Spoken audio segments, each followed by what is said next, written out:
student leaders from Manila, Makati, and Malolos. Welcome to the second Saturday of our Usc Leadership Congress, ang Panday Series 3, Talas. Kabataan, ikaw ba ay makabagong bayani ng ating bayan? Let us all be enlightened on how we can be the new heroes in this generation by participating and listening to our special guests later in the program.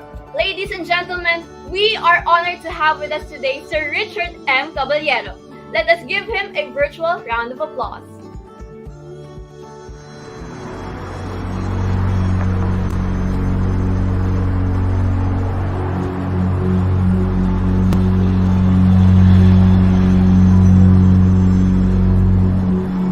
My name is Richard Caballero. Each and every one of you, in your own way, can be heroes. And that's really important because it's those little gestures that will really move our country forward. You have to aim high. We are so much more capable of doing things. We are so much more capable of succeeding globally. But the challenge we have is we are settling for mediocrity, right? We're not demanding of ourselves, and in the process, we are not demanding of our leaders. The Bayani SWOT skills model. This is what it takes as heroes to be successful. And it's recognizing our strength, recognizing our weaknesses, recognizing where the opportunities are, but also recognizing our threats. It is time to stop being a bystander and be part of the solution. And I encourage you and I challenge you as the next generation to step up to the plate and be counted on. Patuloy lang tayo sa pagpapanday.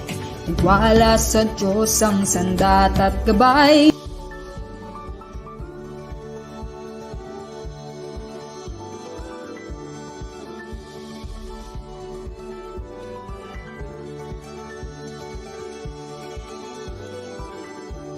Heroes contribute to the quality of life and destiny of a nation. How can you engage yourselves to contribute to the heritage of nobleness and compassion of our heroes to do great things for the society and our country? Thank you, Escolarians, for participating on the second day of our Congress, ang Panday Series 3, Talas, with the sub-theme of Bagani, Bayani ka ba?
Good afternoon, Escolarians! Here is the special Smart Raffle for Smart SIM users where the winners will receive 200, 300, and 500 pesos worth of load from Smart. 6 participants will win 200 pesos worth of load. Now, let's see our first raffle winner. Let us now spin the wheel.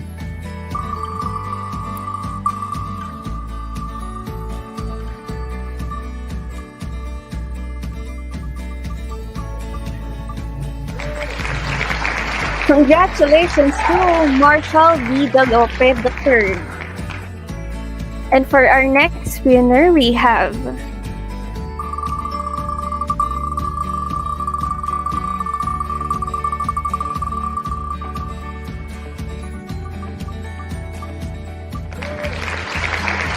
Jose Crisanto Lasang. Congratulations!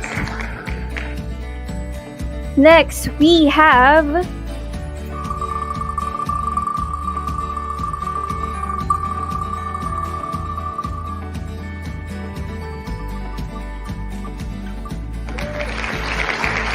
Maria Iris Sofia M. Sobrepeña.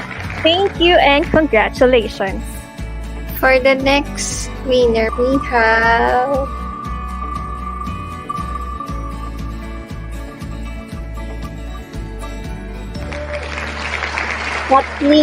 Catiliana May de la Cruz. Congratulations! Next, we have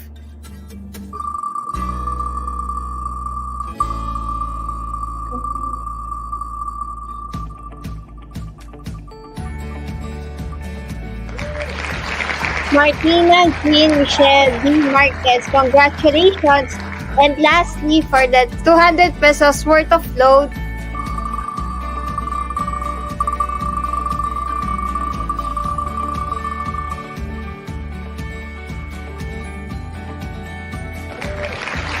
Sopranos Jasmine King.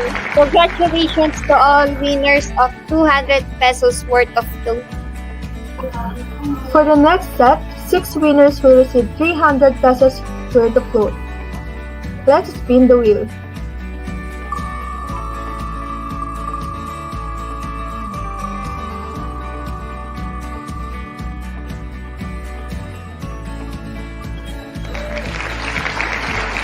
Congratulations to Jose Crisanto F. Lasam, our first winner.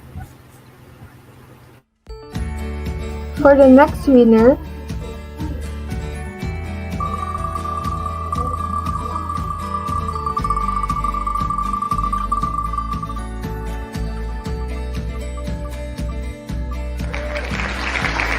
we have Lester P. Guillermino. Now for our third winner.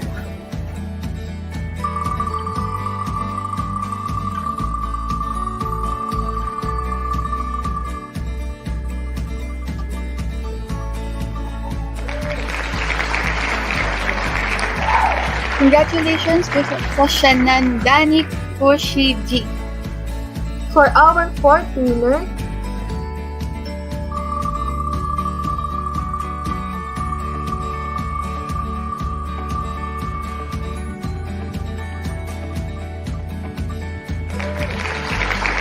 congratulations to Chan Tiffany Macy S. Now for our fifth winner.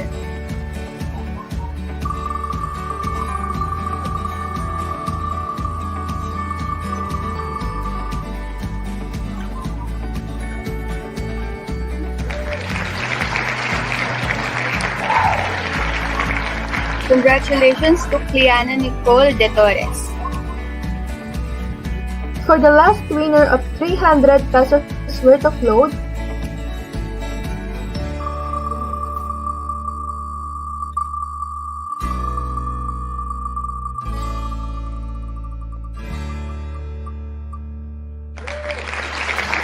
we have Jamila Santos. Thank you and congratulations.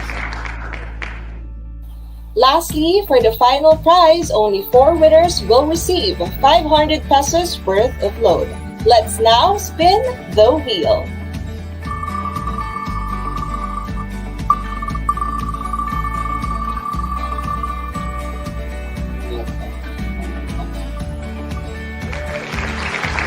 Congratulations to Miss Danielle Luis A. Avalio. You are our first winner of 500 pesos worth of load. So, for our second winner, we have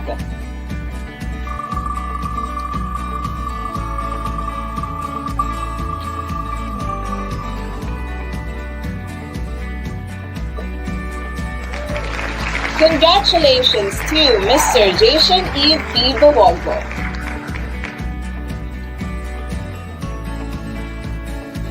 For our third winner, we have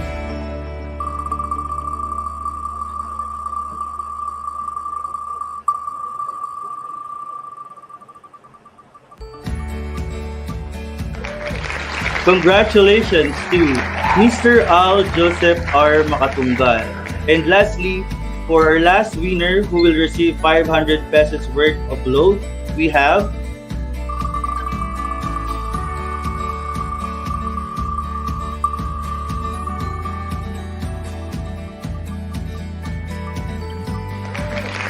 congratulations to Rosales Francis Camille G.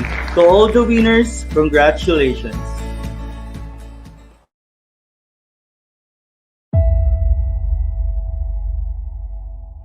May isang bumubulong na hiyam. Para kanino ang boses na ito? Para sa kinabukasan. O para sa minamahal mong Pilipinas.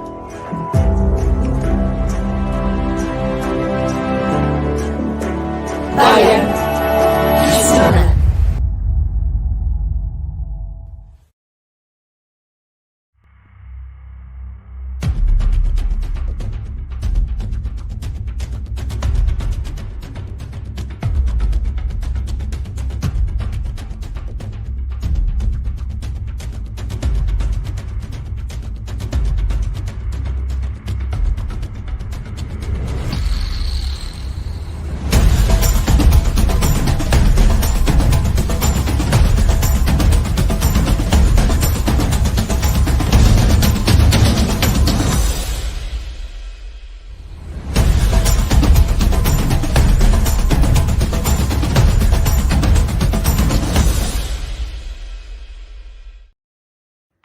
Let us all bow our heads for the doxology and the Philippine national anthem to be led by the CEU singers Malolos.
Mga kababayan, ang pambansang awit ng Pilipinas.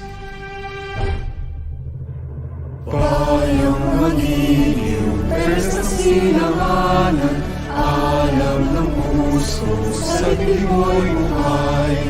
Lupang hiniyang, tuyag ka na magiting, sa manlulubi, di ka pasisigil, sa dagat at bundok, sa simoy at sa langit mong mukha. May dilagang tula at awit sa paglayong inamahal, ang isa't ng watawat mo'y tagumpay na nagbiniling. Ang bituin at araw niya kailan pag may magdidilim. Lupa ng araw na luwan at ipagsinta, buhay langit sa piling mo. Ang ligaya ng pag may mga api, ang mamatay ng dahil sa'yo.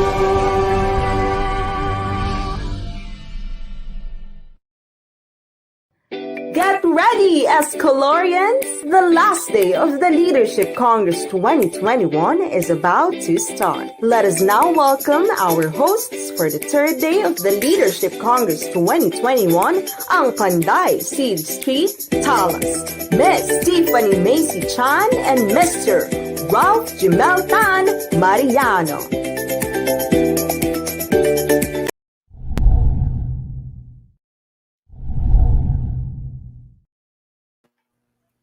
Hello, Escolarians! What's up? And a blessed Sunday to all of you. What is up, Escolarians? We welcome you to the third and last day of our Leadership Congress 2021, ang Panday Series 3, Talas with the theme BAGUMBAYAN, BUKLOD, BAGANI, BAYAN. Indeed, time really does fly so fast, Ralph, isn't it? I can't believe that we are in the last day of the Congress. Yes, I couldn't agree more, Tiff. I really enjoyed all the previous sessions, as well as the time now we got to meet all the student leaders from the CU campuses. Kahit na we are just present there online. I also enjoyed the previous events. I know na everyone na umattend did as well. That's right, and of course, we are also thrilled to see Escolarian student leaders from Manila, Makati, and Malolos at our Virtual Leadership Congress 2021. By the way, I am Tiffany Macy Chan, your University Student Council Malolos Second Vice President. And I am Ralph Jimel T. Mariano, your University Student Council Malolos Assistant Auditor, and we are your host for today. Hi again, Ralph. You look really amazing today talaga naman. How are you? Bola. Joke lang. Thank you so much, Tiff. Of course, you look stunning today as well. I'm doing well once again. I cannot believe that this is our last day. And it's also fruitful because of our fellow Escolarians who have been with us since October 23 until today. Grabe kayo. You got that right, Ralph. And to add on to what you said, the Congress was also a celebration to meet new friends, to learn different perspectives, and to grow together as one community. So I hope all our participants are doing great and staying safe today. Yes, Tiffany, that is right. Actually, it's a bittersweet feeling for me right now that this is the finale of our Leadership Congress 2021. But how about you, Escolarians? Show us some love by spamming the heart react button or any reactions that you want sa ating Facebook Live. And you can also like our live dito sa ating YouTube. Also, you can comment down below your thoughts and feelings now that we are concluding this year's Congress. You can also share with us your favorite Leadership Congress moments, and please use our official hashtags, hashtag Bagumbayan, mulat para sa kinabukasan, and hashtag USC Leadership Congress 2021. Yes, now today's webinar with the sub-team Bayan Gising Na will be emphasized to us and encourage all student leaders that after gathering and uniting as one in BUKLOD, followed by being modern-day heroes in Bagani, it is now our call to wake up, step up, and make the change that we want to. Yes, the discussion also aims to give the participants an inspiration or a wake-up call to start and walk the talk, to be responsible, innovative, and compassionate individuals that are globally competitive now and in the future. But before we proceed to our program, let's first have a quick run through of the activities last Saturday. Yes, for our day 2 was truly a day filled with learnings and joy, starting from Ms. Michaela Flores' opening message, where she gave a short introduction on the speaker's topic, a challenge to us student leaders. You know what, Tef? One thing na I really felt nung opening remarks ni President Mika is that unang tanong pa lang, it did capture my heart and attention na talaga. It was just a 3-word question which I had to assess myself to the question na, bayani ka ba? Bayani nga ba talaga ako? Bayani nga ba talaga tayo? It's a short question but deep and its weight is also heavy. Kaya tandaan, kaya nating maging bayani even if we don't have the power, the fame, the position, and the money. In our own little ways, kaya eskolarino at eskolarina, tayo tumindig para sa kinabukasan. Yes, I agree with you, Ralph. We can really be a hero in our own little ways. Actually, one of the highlights of the second day session was really Mr. Richard Caballero's talk, especially when he emphasized how the youth is capable of reaching greater heights only if we do not settle on the mediocrity, the normal, or the average. Yes, and the fact na I think my partner is experiencing connection problem. The fact now we can really actually something and be able to step up in order to make a difference. Yes, tama nga naman, di ba partner, na isa tayo sa mga kikilos para sa ikauunlad ng ating bansa. And if we are waiting for the right moment, I believe that we have to act immediately now, no matter how small or big the gestures are. Yes, Tiffany, I totally agree with you. It was really, really, really motivating, and it serves as a wake-up call for us as early as now to become modern-day heroes. And one way to contribute to that is to be globally competitive Filipino leaders. More on that, Dr. Maria Corazon El Andoy also shared her closing messages for us Escolarians, student leaders, as she reminds us how to react, what we read, and what we converse with others. About the issues, syempre, na our country has been facing. Let us figure where we stand and make sure to seek out information from a variety of political perspectives, especially that national election is fast approaching. Be cautious, be observant, iboto natin ang nararapat para sa darating na eleksyon. Truly, Ralph, and of course, we would not forget the special messages that we received last week from Mr. Marlon Molmisa, an emerging leadership and corporate speaker, Ms. Rina Lorraine Capug, the Secretary of Finance of Council of Young Leaders of the Philippines, and of course, Janine Pontejos, who is a professional basketball player and a CEU alumna, which were all inspiring and powerful as we move forward. Of course, thank you very much to the organizers for bringing them together. Because of that effort, we got to hear these beautiful messages. Thank you to all. Yes, thank you all. Also, we would like to congratulate all the winners of our weekly Task 2 entitled The Escolarians as Young Heroes. I am personally moved as I learned well from all the entries, and I'm sure everyone and the participants themselves learned a lot. Moreover, we have the winners of the 4 picks 1 word game, and of course, drum roll please, LC raffle portion. Yes, congratulations everyone. Yes, Ralph. Congratulations to everyone once again. But wait, Ralph, that's only for the morning session, right? Because we also have the first ever Virtual Leadership Congress Kumustahan Night, a night where selected student council and organization leaders from Manila, Makati, and Malolos gathered with their respective groups to create wonderful outputs, share excellent insights, and play amusing games in their breakout rooms. Yes, wow, Tiffany. I hope all the participants enjoyed the activities for day 2. And we are so excited to bring more for today's session. We bet that you will also take away more learnings and experiences. So stay tuned all throughout the program. Yes, and I am so ready, Ralph. I'm sure everyone watching us right now is ready to go onward too. With that being said, we encourage all our viewers right now on Facebook, Google Currents, and YouTube again to type in your warm greetings, thoughts, and feelings on the comment section. Let's spread the best vibes for today.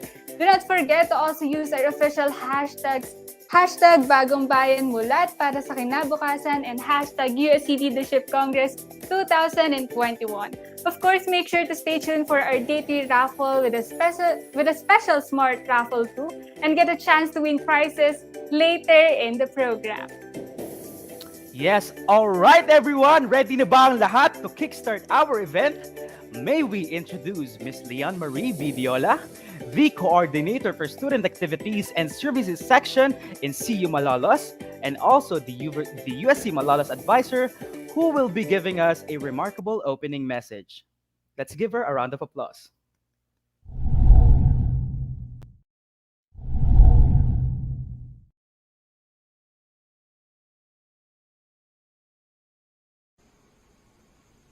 To Dr. Maria Cristina D. Padolina, President and Chief Academic Officer, members of the Administrative Council, to Dr. Carlito B. Olaer, Vice President for Student Affairs, to our guest speaker, deans, program heads, advisors, and to our dearest student leaders, a pleasant day.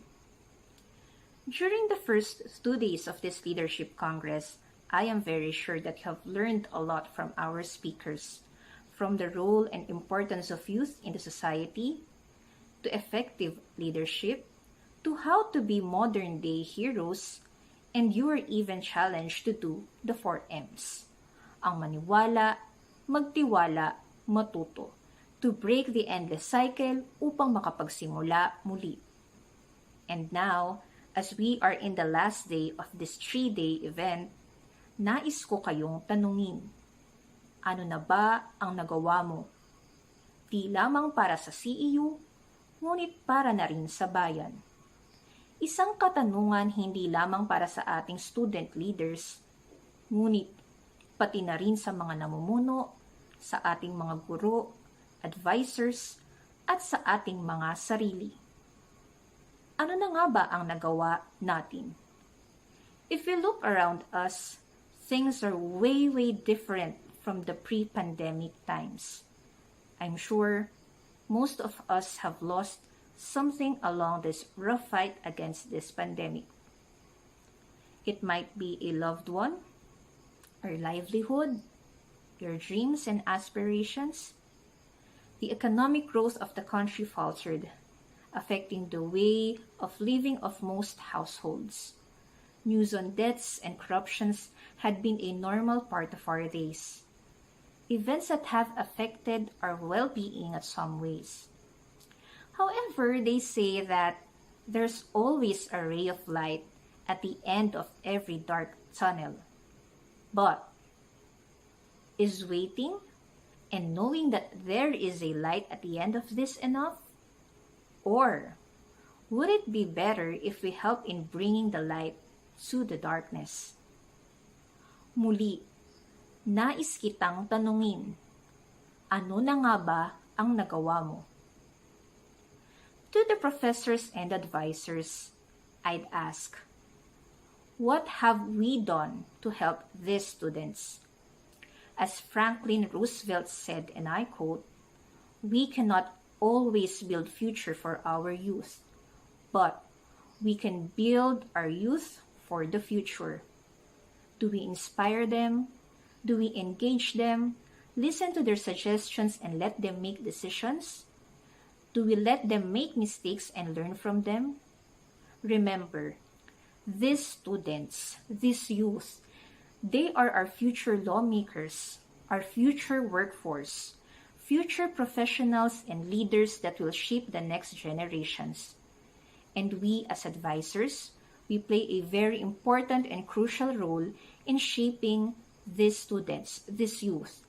Let us maximize their potentials and give all the support that they need.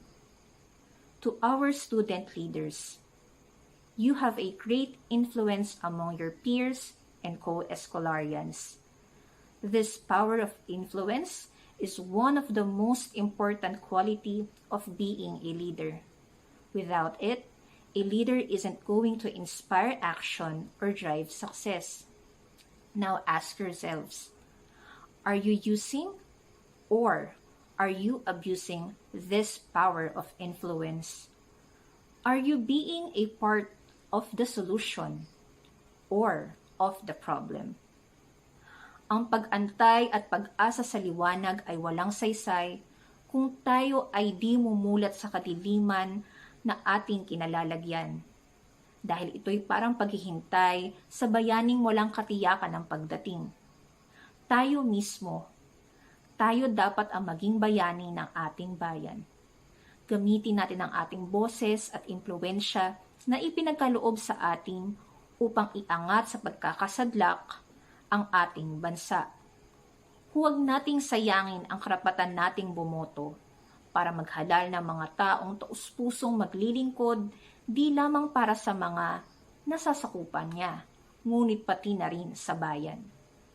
As leaders of today and tomorrow, you have to understand these things. You have to see the reality.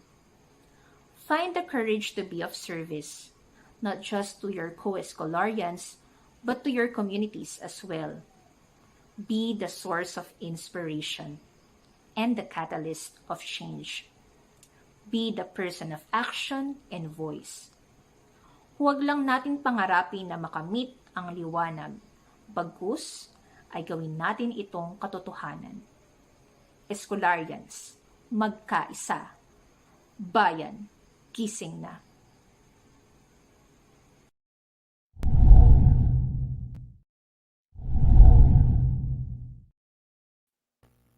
Thank you very much, Ms. Lian Marie Bidiola, for that powerful message.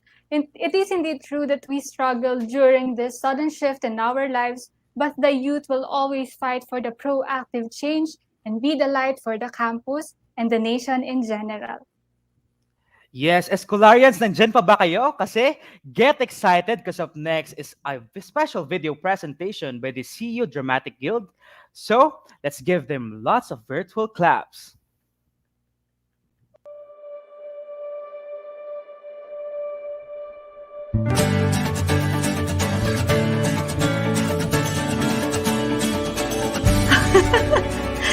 Grabe, where did the time go?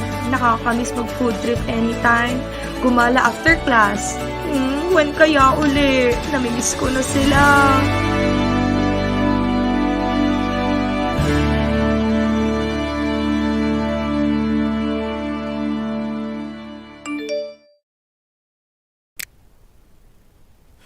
Nakakaloka naman itong mga to. Nakaka-stress. Wala ba silang kadala-dala? Magdadalawang taon na nga walang face-to-face class dahil sa hindi maayos sa pag-manage ng pandemic na ito eh.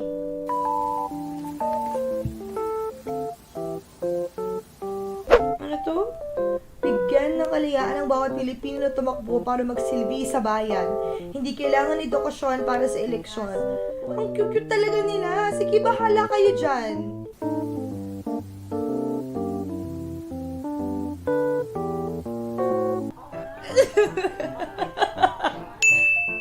Ano to? Ayaw niyong tumigil ah. Mga trigger din. Sinabi ko lang naman yung totoo. Maya na nga kayo sa akin.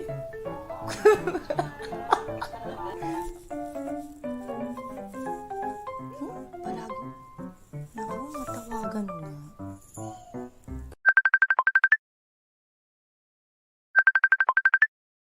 Hoy! Alam ko namang namibis mo ako. Sige, papaniwalaan mo yung sarili mo kahit wala namang nakakamiss sa'yo. Tapusin mo na yung skincare mo at matulog ka na. Ay nako, if I know, gusto mo na akong tawagan kanina pa. Hindi mo lang tinuloy kasi nahihiya ka. Di kaya ng pride mo. Wow! Nagsalitang taong mo, Fred. Tayo magpatalo.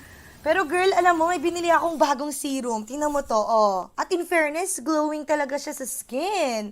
I bet. Magkano yan? Wait, baka wala na akong pera. Ay, nako, ano ka ba? Below 1,000 sis, pero sulit naman. Mangingi ka na lang ng pera muna kay tita.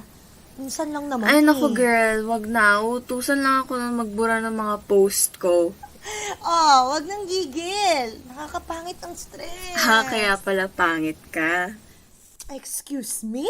Ayaw nga pala, birthday ni Sheena sa Friday. So, alam mo na, sa classroom may batas.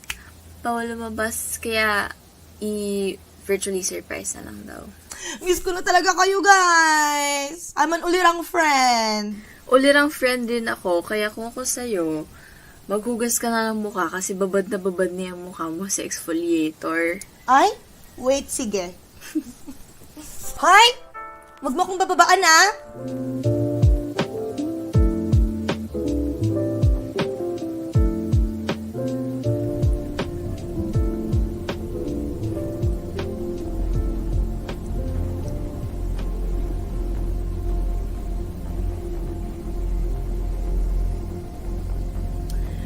May alam ka bang sources ng mga credentials ng tatakbo? Nagkakago ng mga tao sa social media. Like, alam mo yun? Siyempre, may kanya-kanya silang bet. Tsaka ano yung expect mo sa social media? Lahat may say, lahat kritiko. Tayo, mga kritiko rin tayo. Pero iba sila. As if they know everything. Sobrang agresibo. Pati ngayon ng trolls, naku, they're everywhere. Which is, nakaka-stress to encounter one. Well, if you don't handle them properly, it will just trigger you, which you're vulnerable with. No, I'm not. Yes, you are. Hindi tama na nag-response ka sa mga trolls. They're just triggering your emotions which happen to be successful. Learn how to restrain yourself, girl. Alam ko naman yun. Pero hindi na kasi tama na manahimik tayo and we settle not speaking, voicing out our thoughts. Dapat lang na malaman nila na kailangan natin na mag-set ng educational qualifications para sa mga gustong tumakbo sa public office. Okay, paano naman yung ibang sektor na mas maalam kaysa sa mga nakatapos ng governance? Sila ba yung nandun? Hindi. Kaya ang unfair na ililimit lang sa mga nakapagtapos yung mga tatakbo. Okay, Jean. Paano mareresolve yung kahirapan? Sige, Jean. Paano mareresolve yung kahirapan kung papaupuin mo yung mga taong hindi align yung tinapos nila sa public management and governance? Sige, panay boto. Paupo sa pwesto sa mga taong may kapasidad tumulong. Having educational qualification should mirror both the voter and the person who's running. Is it possible? Yes. But with the situation right now, where poverty and injustices, corruption are very much rampant, I don't think it's possible yet. Nga. Many Filipinos die, Jean, lose their loved ones, their passion, their business. Ninakawan tayo, hindi lang pera, pati oras at panahon para sa mga pangarap natin, Jean. A corruption-free nation will only be possible if led by an educated leader. Pero Marga, ang edukasyon sa Pilipinas ay pribilehiyo at hindi na karapatan. Saan lulugar yung mga taong gustong-gusto mag-aral pero walang resources to do so? Plus, they don't even know the struggle ng mga nagtatrabaho dun sa iba't ibang sektor. Jean, you have to understand that this is what we need right now. We have to step up our game, not to compete with others, but to do better for our country. Every citizen should have the same chance to be elected. And, we can still be developed without hindering others to serve the public. At saka hindi pagsagot sa trolls o pakikipag-debate ang sagot dito. My life, my choice. Alam mo, hindi ko na lang ipipilit sa yung bagay na alam ko at pinaniniwalaan ko. Maaga pa yung pasok ko bukas. Tutulog na lang ako, Jean.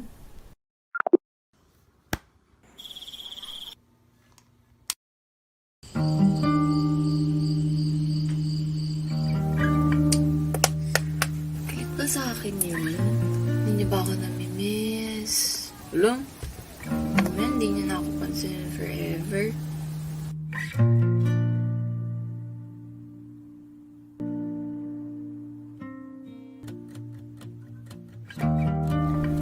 Parang laki ng kasalanan ko sa kanya. Sinabi ko lang naman kung anong naiisip ko eh. Naku mas stressful to kaysa sa trolls. Diyos ko. Gigil na gigil, Marga. Gigil year.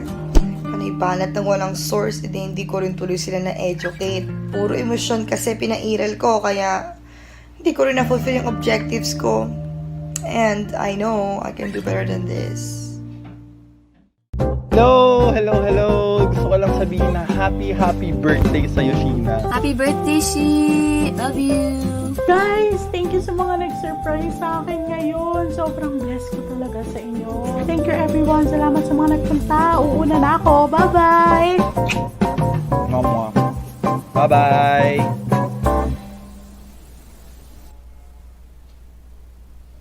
Margaret,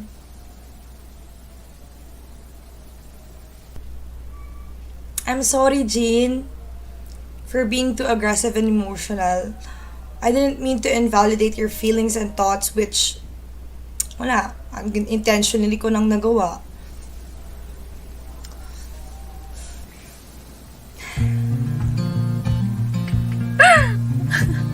Ano ba naman yan? Ba't mo ko tinititigan? Oo, alam ko maganda ako. alam mo, gawin natin magkaangkla yung edukasyon at ang paglubog sa lipunan. Hindi natin mapagtatanggol yan kung mag-aaway-aaway lang tayo dahil magkakaiba tayo ng perspektibo. Parang sa relasyon lang dapat. We should get what we deserve. Ay, nagka-jowa ka na sis, taray, sana all. Loka ka talaga. You know, we should stop the cycle now. We Filipinos deserve more. There's so much more than this. Jean, para sa bayan! Grabe, we are really growing. I mean, not because we are from a third world economy as they say, ay wala rin tayong competency. Character development, girl! I love our friendship. Pero tara, para sa pagbabago. I'm so excited na mabasa yung mga comments nila! Walang masama to shift perspectives as long as it's reasonable and factual. Disinformation has no place here. As long as we are both here for our nation at doon sa mga kabataang tulad natin, I'm sure may pag-asa pa. It only takes one to change the whole, di ba? Pero hindi naman ito mapipigilan ng boses ng mga kabataan. And I really hope this would amplify voices. Let's raise our voice, our flag, and our standards. Marga, masaya akong kaibigan kita.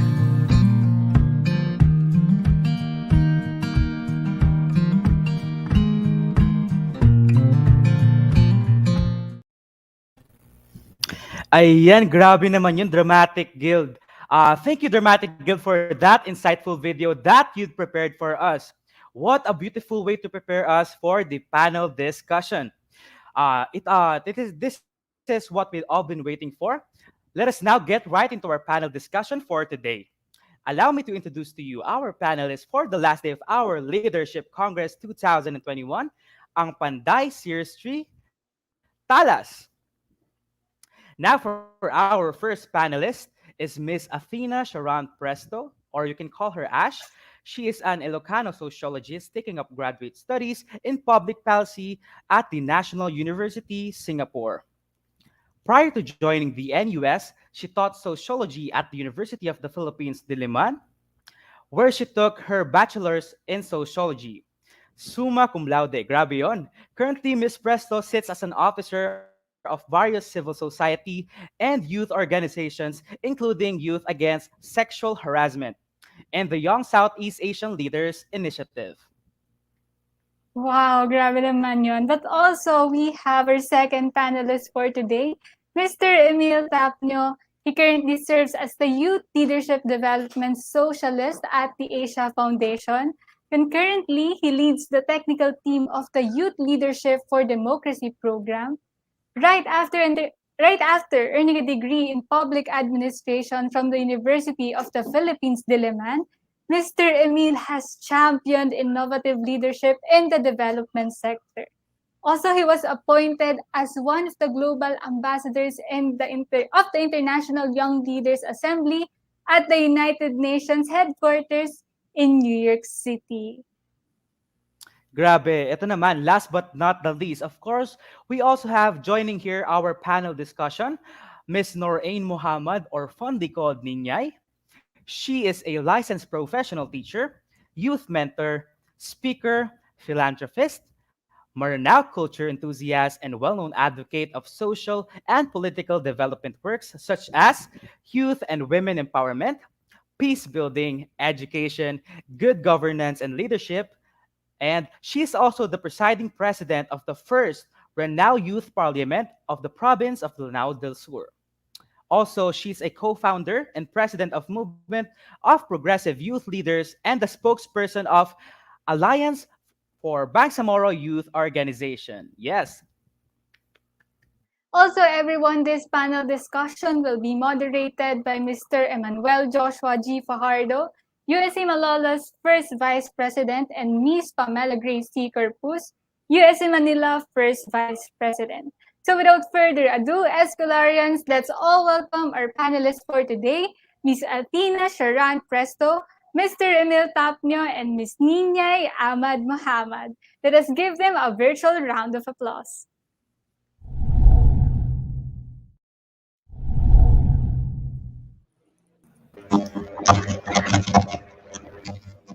Good afternoon to our dearest panelists, Sir Emil, Miss Ash, and Miss Ninyay, and of course, to all our participants who are watching right now on Facebook and YouTube. Can you send us some heart reacts out there? Ayan, medyo excited na ating mga Escolarians. But before we start our main program, first, I would like to introduce myself first as one of the moderators for today's panel discussion. I am Emmanuel Joshua G. Fajardo, University Student Council Malola's first Vice President. A blessed Sunday, Escolarians, and of course, a good afternoon to our esteemed panelists. Hello po.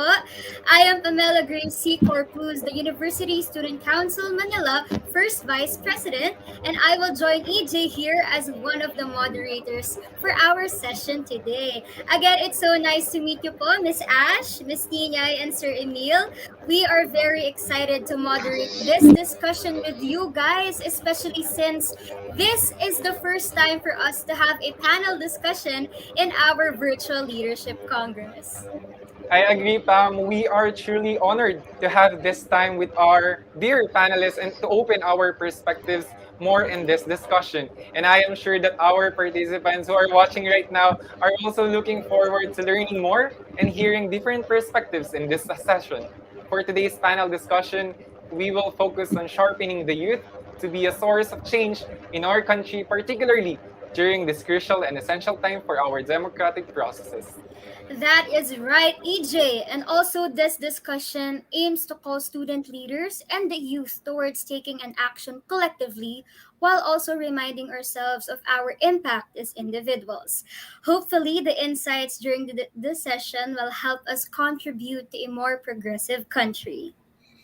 Yan. Yes, Pam, I agree. And as I read the comments on our Facebook Live, Pam, no, I think our Escolarian community are all excited and can't wait to hear our dear panelists. Good afternoon, Miss Ninyay, Sir Emil, and Miss Ash from Ralph Gimeltan Mariano. From Robert Soliman, he said, good afternoon, Miss Athena, Miss Ash. Konting kaway naman daw po tayo dyan, Sir Emil. All right, Pam, I guess. Yes, that's right. Hello po to everyone. And now, to start off our session, we would like to know our three panelists' thoughts regarding our opening question. Each panelist will be given at least 3 to 5 minutes to say their piece and share to us their thoughts regarding the question. So, the question is, does the statement, "Bayan gising na," bear some truth? And why is it important for our nation to wake up? Again, the question is, does the statement, "Bayan gising na," bear some truth? And why is it important for our nation to wake up? All right, panelists, are you ready? Can we see a thumbs up? Ayan, ready na ating panelists. And I think we can start with Ate Ash, Miss Ash. The floor is yours po. Grabe nung pambulars na, diba? The question, is there some bias? Tama po yun. Sinasabing ba? Pero, hindi totoo. Diba? May area dito. Ang matagal na po tayo. Kailangan pa, hindi pa tayo nakakatay. Yung pag-gising mo para kasi matagal na po natin, guys. Miss Ash, excuse me. I think sorry you're having a problem with your audio po. Hello po, ma'am. Sorry. Okay po, I think we can go back to Miss Ash later while we are preparing for the technical issue. But I think we can move forward first to Miss Ninay Mohammed. Hello, ma'am. Hello everyone. Assalamualaikum. Hello po. Naririnig ako? Yes, miss. We can hear you clearly po. All right. So, good afternoon everyone and greetings of peace and harmony sa ating lahat. I am very honored to be invited here and very esteemed and very pangapalaban talagang mga kabataang Pilipino. So, sa tanong natin na parang assignment na ito sa akin or somehow, no? Parang feeling ko exam to eh. So, before that, I would love to send my greetings sa ating mga fellow panelists dito. Ang blooming eh. Iba rin. Lahat po tayo dyan. So, yes, yung tanong na bakit kailangan ba natin magising ba? Ganun ba yung tanong? Yes po. Alright. So, first na magiging, i-share ko na insight. Because the COVID pandemic has exposed deep-seated issues in health, sa education, transportation, and governance. With a lot at stake in the 2022 Philippine election, voters, tayong mga kabataan, must exercise our individual civic duty and make use of our collective power in shaping the nation's future. It is important to hear the voice, to hear yung mga boses natin, yung mga gusto natin, yung mga hugot natin, nurture and develop our critical thinking about our national affairs and remind and teach to practice the right to suffrage. Young Filipino, tayo, may have or we have to make difference. Kung nagbibigay na tayo ng difference ngayon, nagbibigay na tayo ng initiative, we are speaking up, medyo dinalaban na natin yung culture of silence, we have to double our efforts. Because according sa ating COMELEC, na si Mr. James, spokesperson, na 52% na po yung naka-register na mga kabataan, which is they are ready to vote. So yun yung tanong natin eh. Nag-register ba tayo kasi sinabi lang ng nanay natin? Or uso lang ba siya? Parang kasi ganun eh. In our situation here in Lanao, what I've experienced or what I have seen is parang I am encouraging my fellow youth to vote or register. Sabi nila, ayoko kasi may riot doon. Register pa lang may nagra-riot na kasi ganito, ganyan. So sabi ko, do not lose that chance. Do not lose that chance. Sabi nila, bakit? Ano ba? Bakit? Kailangan pera ba to? Ano? So marami pa po tayong mga kabataan na hindi pa totally awaken. No? Yung parang idle. They're going through the flow. Wala silang conviction. And that's why we have to gising na. Gigising tayo, no? It is our role to take part in things that is for the betterment of the nation. And it gives us the power to forward our concerns because voting for the right people to equate to better healthcare system, job allocation, and equal rights to all. We have to choose leaders who are competent, just, and proactive. And always ko rin to sinishare, mga eskolarian, no, na kahit saan, Luzon, Visayas, Mindanao, always ko tong sinishare na meron kasi tayong power. We have that power na i-change, na mag-paradigm shift tayo, na makuha natin kasi deserve natin. Kung sa pagmamahal nga, sinasabi natin, worth it tayo sa bayan pa kaya, di ba? Age doesn't matter daw. Pero bakit pag sa bayan, hindi natin ma-expose or hindi natin ma-maximize kung ano yung power natin. So, pag nagsispeak ako, I'm always asking our fellow youth na, do you believe na may power tayo? And they're telling me na, yes ate, meron po. Anong klaseng power ba yun? Sabi nila, I know how to dance, I know how to vote and like this and different skills they're sharing. Pero sabi ko, may power ba tayo to change the community, to have the better Philippines?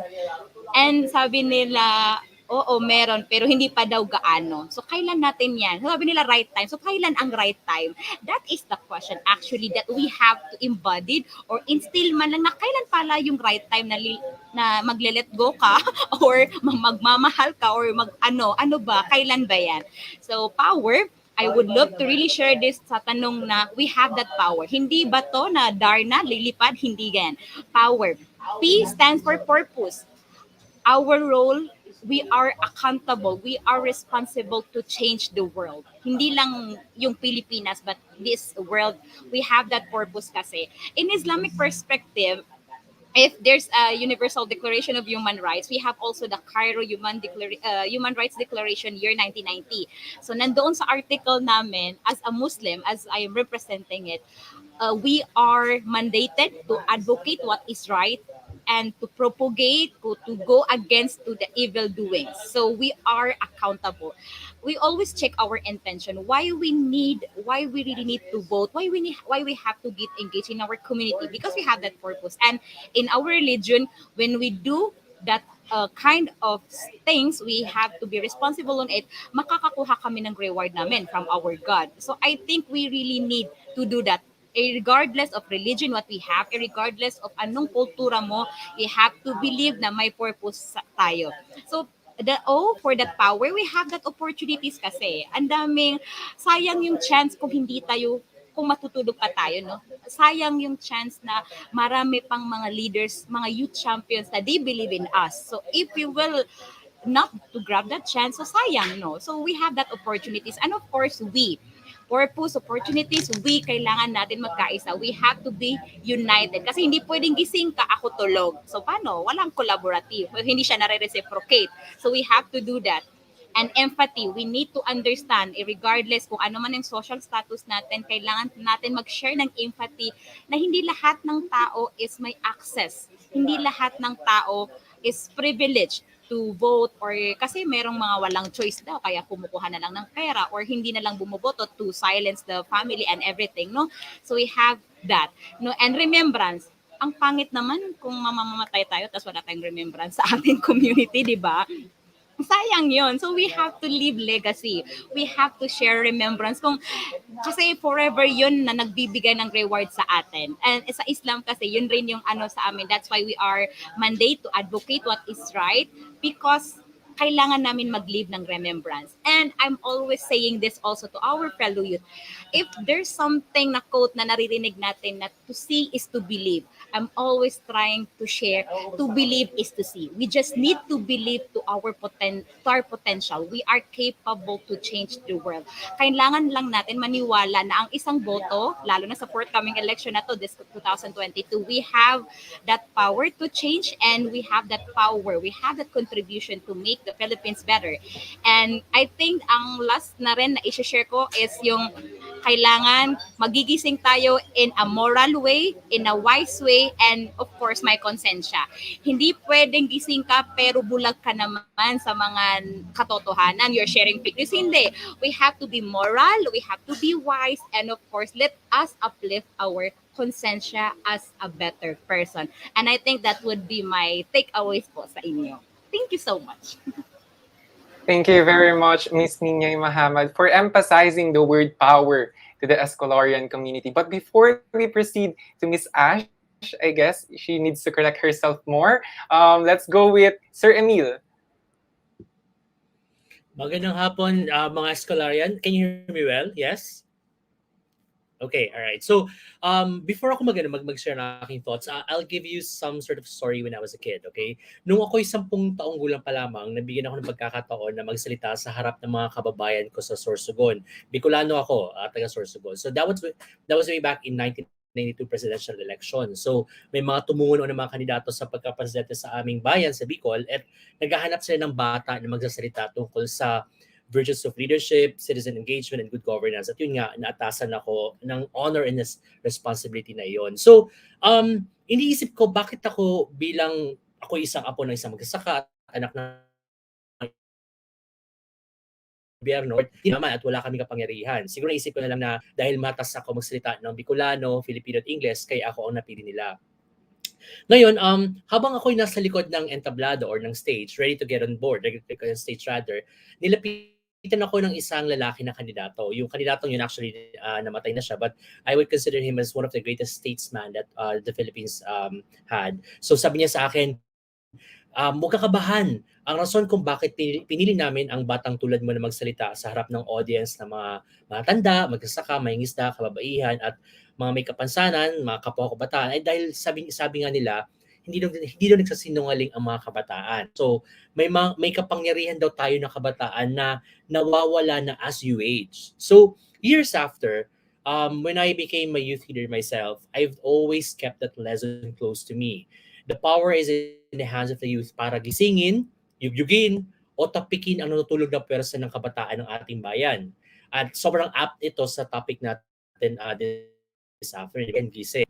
So, pasimula nung graduate ako sa universidad, hanggang ngayong nagtatrabaho na ako, klaro sa akin ang vision ko at yun ay mahikayat ang kapwa ko Pilipino na gampanan ang responsibilidad at karapatan natin bilang Filipino citizen. So, bilang kasalukuyang Youth Leadership Development Specialist ng isang program ng Asian Foundation, ang focus ko ay kabataan. Pero alam niyo guys, naniniwala ako na hindi tulog ang ating bayan. Maaaring nakalimot lang. So, I would say hindi kailangan gisingin, kailangan lang tapikin ng mga kabataan ngayon. At yung mga ginagawa natin ngayon, tulad nitong Congress na ito ay isang pamamaraan para tapikin ang mga kabataan ng ating bayan. So, yun lamang aking thoughts. Maraming salamat. Maraming salamat po, Sir Emil. Talagang kailangan lang natin tapikin ang ating kabataan. Now, I think Miss Ash is here with us again. Hello, ma'am. Hello, ang pagbabalik. Ang pagbabalik. Great, ma'am. Thank you so much. Yes, na ako ngayon, no? Sure, Ayun. the floor is Ang galing yours. nung share ni Miss Nins tsaka ni Sir Emil kanina. So, ako magdadagdag na lang, nag-agree ako na yung bayan gising na, meron siyang some kernel of truth Pero some lang, hindi whole. Kasi gising naman ang bayan noon pa. So ngayon, syempre, napaka-totoo nung challenges natin. Paparating yung election, ang lala ng disinformation sa Facebook. So, meron ako iniisip na scenario dyan Alam mo yung paggising mo, yung hindi ka pa totoong gising, yung para gusto ko pang matulog, tapos mag-Facebook ka muna. O, diba? Napakaganda ng anecdote. Kasi sa Facebook, doon talaga namamayagpag yung ang dami mga disinformation at misinformation ngayon. So, nasa ganung stage pa lang tayo. Pero mahaba-haba yung panahon ng totally pagising natin. Starting noon pa lang, 1950s, 60s, 70s, 80s, 70s, 80s, panahon ng martial law. Ngayon, may mga tumatakbong mga kapamilya, mga anak, mga kapatid ng mga politiko, hindi naman kagandahan yung naging record sa ating kasaysayan. So, iniisip natin, oh my God, kailangan natin gisingin ang kabataan. Kailangan ma-realize nila na hindi tama ito. Pero hindi natin na-realize, tagal na ginagawa yan ng mga kabataan. So, for example, meron akong org, estudyante pa lang ako. Public org naman ito, and this is public information. That org is an organization of Ilocano students. And that organization was founded in 1974 at the height of martial law precisely to counter the then dictatorship of the late Ferdinand Marcos. Diba? Alam niyo ba yun? May mga kabataang Ilocano na nagmarcha sa lansangan, na ipinakulong ni Marcos, na kapwa niya Ilocano. So, noon pa lang, may dami ng mga gising, pero as a country, hindi natin pwedeng sabihin gising na tayo kasi yung mga problema nakikita pa natin around us. So, agree ako kay Sir Emil, bukas yung mata natin, hindi pa rin tayo tumatayo, nag-Facebook pa rin tayo sa higaan natin. Ayun, salamat. Wow, that's great. Thank you very much, Miss Ash. And grabe Pam, no? They have different perspectives on the statement, bayan gising na. Talagang kailangan lang natin tapikin dahil matagal nang gising ang ating bayan. Thank you very much to our respected panelists for all of your insights. Nababasa namin yung mga comments dito. Yes, the youth has the power to change our tomorrow. #GoEscolarianSpam. Ano pa ang nababasa natin dyan? Ang dami pa nating nababasa. EJ, we have Proud Ilocano, wow, from Barayan. And also from Miss Eden Joy Alata, the youth has the power to change our tomorrow. Thank you so much for all your comments, everyone. All right. Thank you very much, Escalaris, and thank you very much to our respected panelists for answering the statement, bayan gising na. Escolarians, marami pa tayong natitira. So now, we will be asking specific questions directed to our 3 panelists each.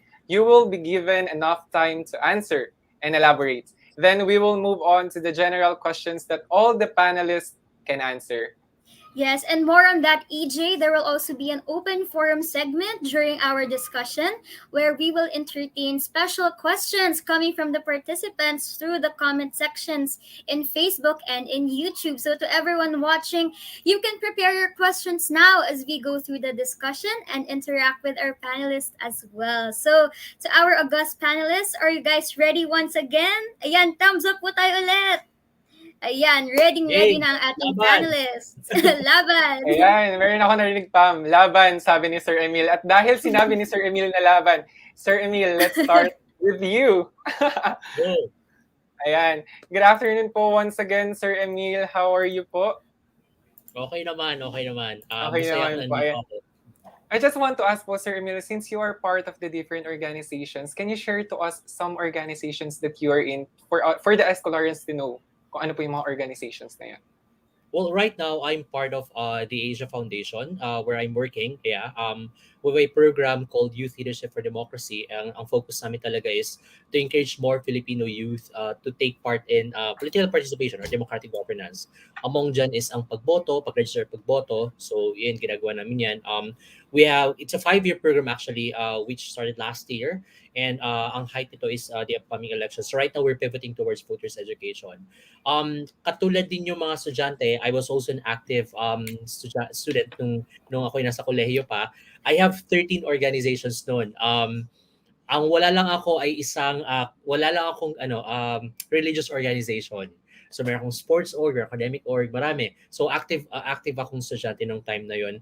I guess siguro dagdagan ko na lang din yung i-share ko. Back when I was a student, yun yung height nung time ni Erap Estrada saka ni former President Gloria Macapagal Arroyo. So madaming issue na ng korupsyon, madaming issue na ng mga human rights abuses, and I think yun yung nag-push sa amin na maging mas mulat. Maaaring iba yung sitwasyon namin yung time na yon kaya sa mga time ng martial law, pero the fact is that noon pa lang marubdob na yung feeling namin na we have something that we could offer. I remember yung EDSA DOS, araw-araw kami noon na naglalakad mula sa UP papunta sa EDSA, and that was just one of the things that I took part in. But at the same time, I was also an active, I would say isang scholar ng bayan. So sa mga usapin na marubdob ang paniniwala ko, sumasama ako sa lansangan, sa pahibaka. So yun, isa yun sa mga di ko mailibutang experience bilang parte ng mga organisasyon ng isang estudyante pa ako. So yun. Grabe. Sir Emil, thank you very much for... actually, hindi pa po yung question, pero ang dami ng laman. Grabe, no, Pam? Sir Emil is still active. Hindi lang po active student, but an active Filipino to fight for progressive change. Ayan, Sir Emil. So for your first question po, Sir Emil, since nabanggit niyo po yung isang organization which is the Youth Leadership Program or the Youth-led Program, I just want to ask Sir Emil lang po, no, sa iyo pong palagay, ano po kaya yung vision ng Youth-led Program pagdating sa paggising o pagmulat sa kamalayan ng ating bansa? I think ang isang dapat unang gawin ng mga youth-led project is dapat sentro ang kabataan doon. It's yun nga laging sinasabi, for the youth by the youth, right? So sa design pa lamang ng isang mga programa para sa kabataan, dapat ini-involve na natin yung mga kabataan at the onset. Itong project namin sa Asia Foundation, itong Youth Leadership for Democracy, when we were designing this, much of it, the design was actually understanding the current crop of the youth. Actually, to be honest, I'm already old. I'm 39 years old. So I may claim that I understand you guys, but it also took me some research to understand how you communicate, what platforms you use. In fact, I had to open a TikTok account to understand paano ba nagsasalita yung mga kabataan ngayon. Kasi dati pa nagpo-post ako sa Facebook noon, mahaba, madamdamin, ganyan-ganyan, evidence-based, facts-based. But yung mga kabataan kasi ngayon, the kids right now thrive on digestible information. But at the same time, from my end, sabi ko, okay, I want it to be still evidence-based, at the same time, something that I would be able to draw back the youth sa isang link na pwedeng pagbasahin niya ulit. Kasi niniwala pa rin ako sa power ng information, sa power ng truth, sa power ng research, sa power ng matalinong pakikipagtalastasan. So ako, inaanyayahan ko kayo like even sa youth ed, we would always tell our youth audience na let's always research, let's always talk, let's always debate. Wag tayong makampante lamang sa mga nababasa natin na 140 characters sa Twitter or 1 minute sa TikTok. So dapat let's go beyond that. So yun. Great, Sir Emil. Thank you very much for your insights. Talagang we have to involve the youth kung talagang gusto natin magsimula ng action. And with that, I would like to ask this to Ms. Ninyay, since based on your personal experience po, gaano nga po ba kahalaga para sa kabataan na mag-step up, lalo na sa mga nangyayari sa ating bansa? Yes. Actually, kailangan natin ng percent dito. Hindi, di ba? We don't need percent para ma-measure natin kung gaano ba kahalaga na mag-step up tayo or to take the lead, no? As far as I know, we really have to. We really have to, we have to mandate ourselves. We are accountable kasi eh. Just imagine if we will not move, if we will not participate. So, sino ba? Si sino? And we should always remember na my future generation eh. Kasi I'm always reminding myself why I'm doing this, why we're taking leadership, why we're advocating for something. May calling tayo, may cause tayo. So bakit nga ba? So ako concern ko yung mga kapatid ko. Hindi ko gusto na kung may mga issue tayo ngayon dito is mararanasan nila. And I don't want that to happen. That's why hindi usapang percent, walang measurement ito, but we're really encouraging our fellow youth na talaga namang mag-participate talaga na sincerely and wisely. Yun. Yes, that's right, ma'am. And on that po, sa palagay niyo rin po ba, ano kaya ang mga pagsubok na maaari nating harapin dito sa pag-step up or dito sa ating tuloy-tuloy na pag-involvement as youth? At paano ito malalagpasan ng ating mga manonood din po? Actually, very challenging and it's not a joke. Based sa aking experience, pag nagtitake tayo ng lead or nag-activist tayo, people would say, and even our close family, they will ask us, anong nakukuha mo dyan? Ganon, hindi yun maiwasan.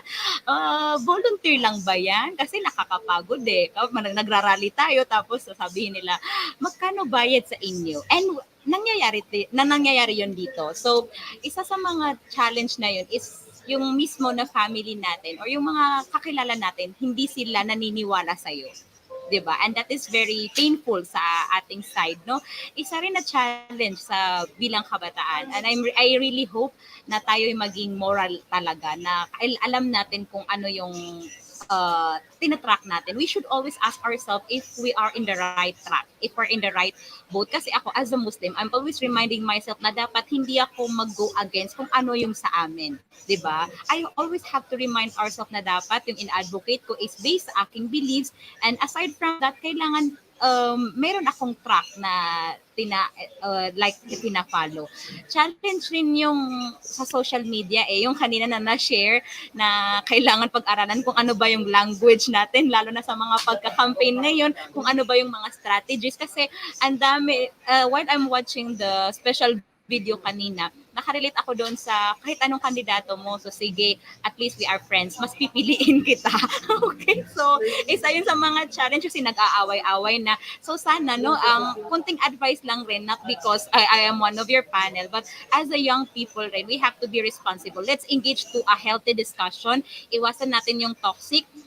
At least na-inform mo siya, at least na-educate mo siya. It doesn't necessary na kailangan magmurahan, ganito. Kasi isa sa challenge and nakaka-light ng, kumbaga, yung charisma ng isang kabataan. So sana ma-overcome natin yung mga challenge na gano'n.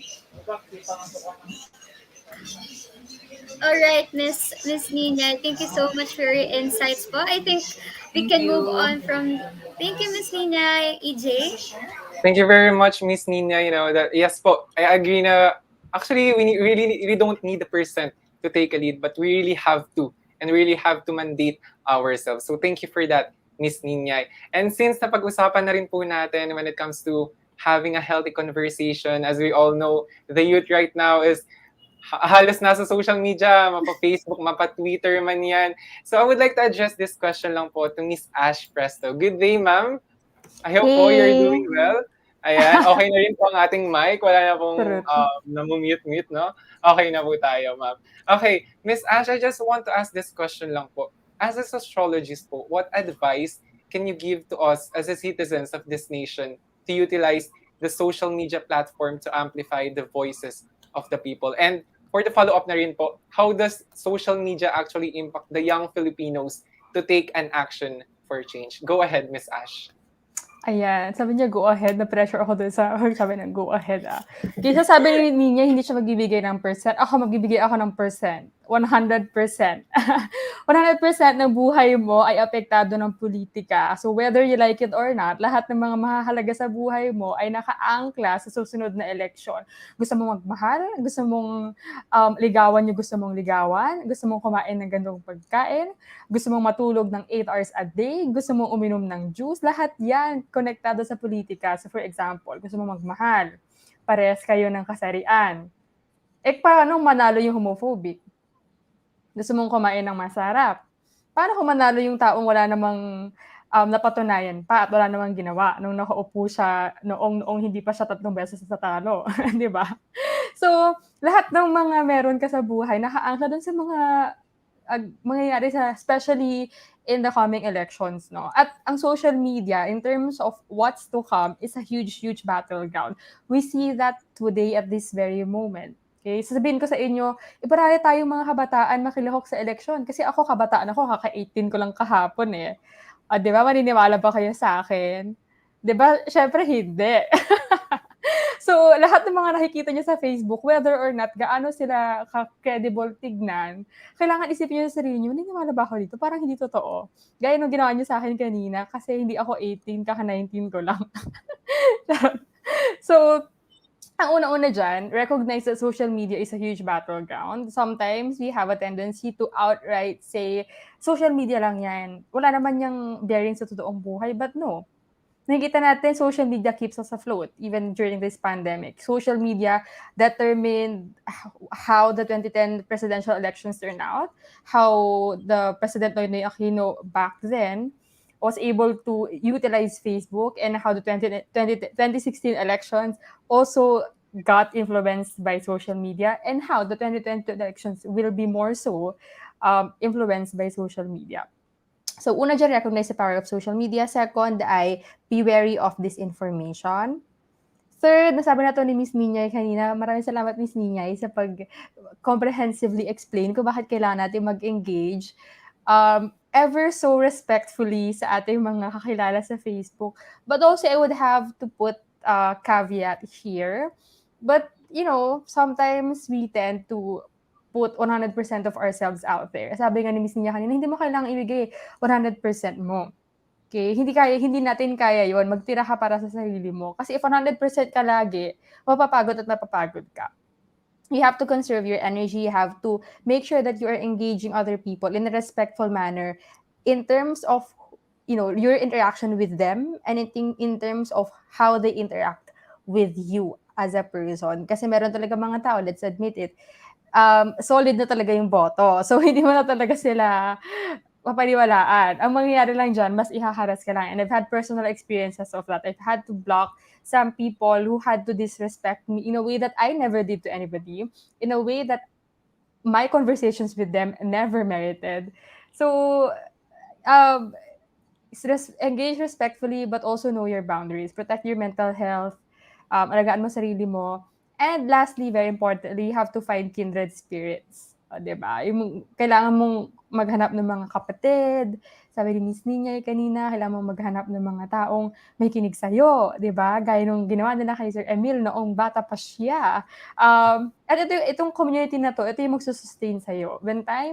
Especially during the times that fighting gets too hard, especially during the time that you need just to have a community to fall back to, because everything is getting tiring, everything is getting so draining for you, your community will pull you out of the mud. Okay? Ganun yun. So, mamaya pagkatapos nito, baka iniisip niyo magmerienda or i-message yung crush niyo. Isipin niyo na lang kung gaano ka-importante bumoto, kung gaano magbabago ang buhay niyo sa pag-message niyo sa crush niyo, etc. Kung ang mananalo ay yung mga taong wala namang, proven experience and competence sa pagbibigay ng magandang buhay sa inyo. Ganun lang yun. Salamat. Yun lang po.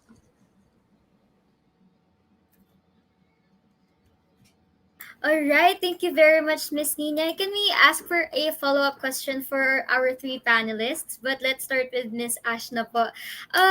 In terms of digital action po, nabanggit niyo po na we have to recognize social media as a huge battleground talaga.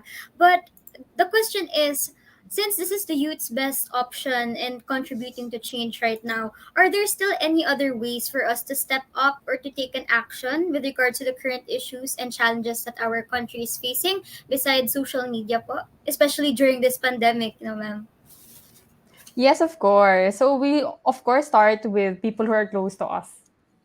Diba? And we don't have to like outrightly put politics, you know, in your face, ganon. So, hindi naman ganon yun. Kasi sometimes we just have to listen to people, around us, beyond social media. People in the same household as us or people in the neighborhood, ganyan. Kasi most likely may mga masasabi sila mga reklamo, ganyan, or mga puna, or mga observations nila sa mga nangyayari sa paligid nila, and then engage them from there. Sabihin nila, hay nako, nagluwag na naman ng alert sa Metro Manila. Yes, pwede na ulit kaming kumain sa labas. Pero takot ako kasi baka yung anak ko baka magka-COVID.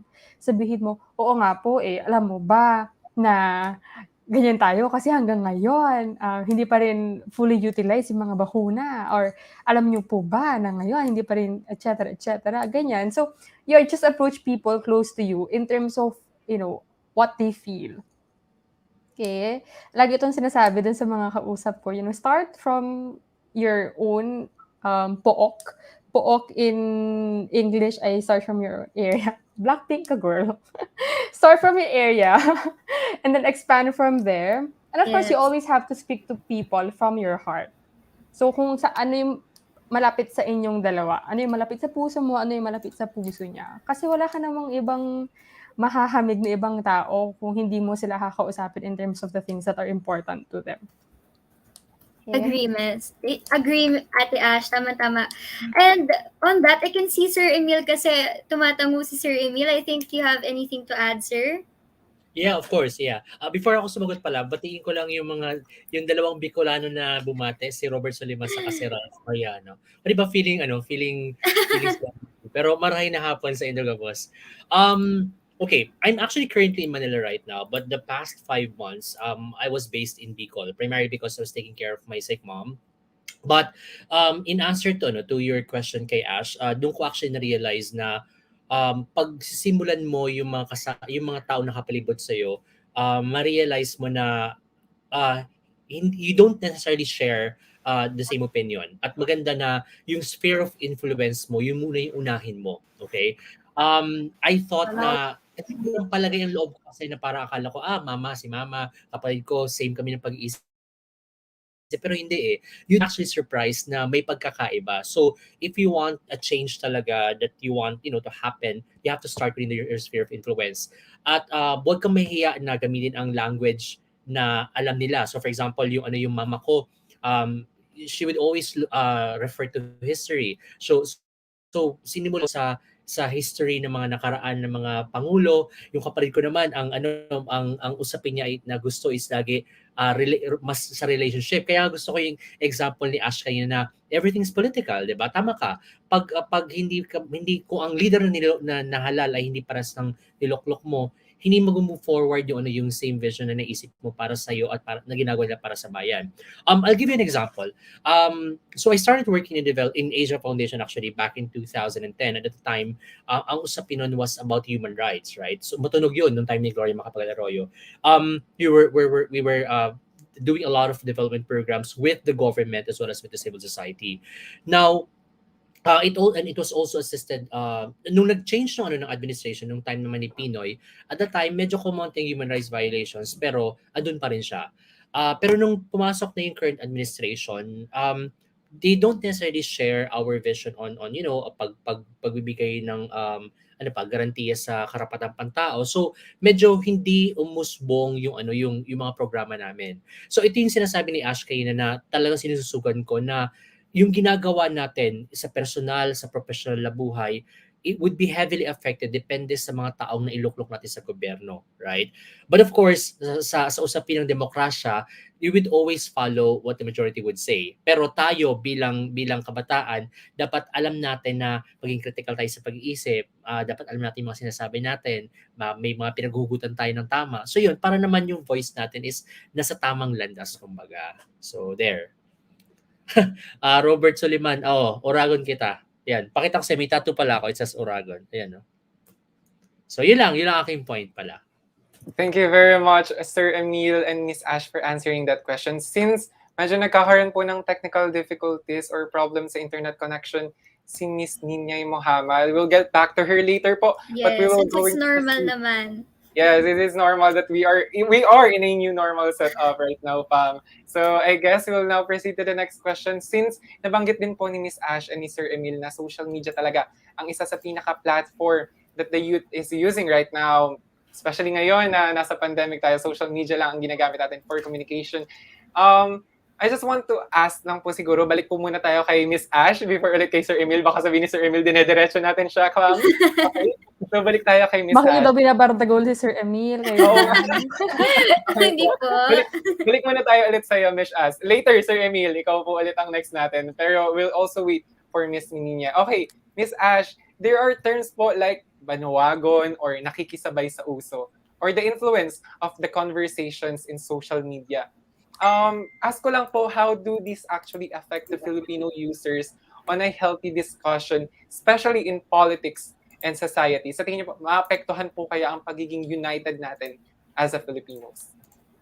Ayun, yung bandwagon, what do you mean? Ito ba yung biglang, ay, yun yung gusto niya, gusto ko na rin yung gusto niya. Yes, ganyan. exactly, Yes, ma'am. ma'am. Exactly.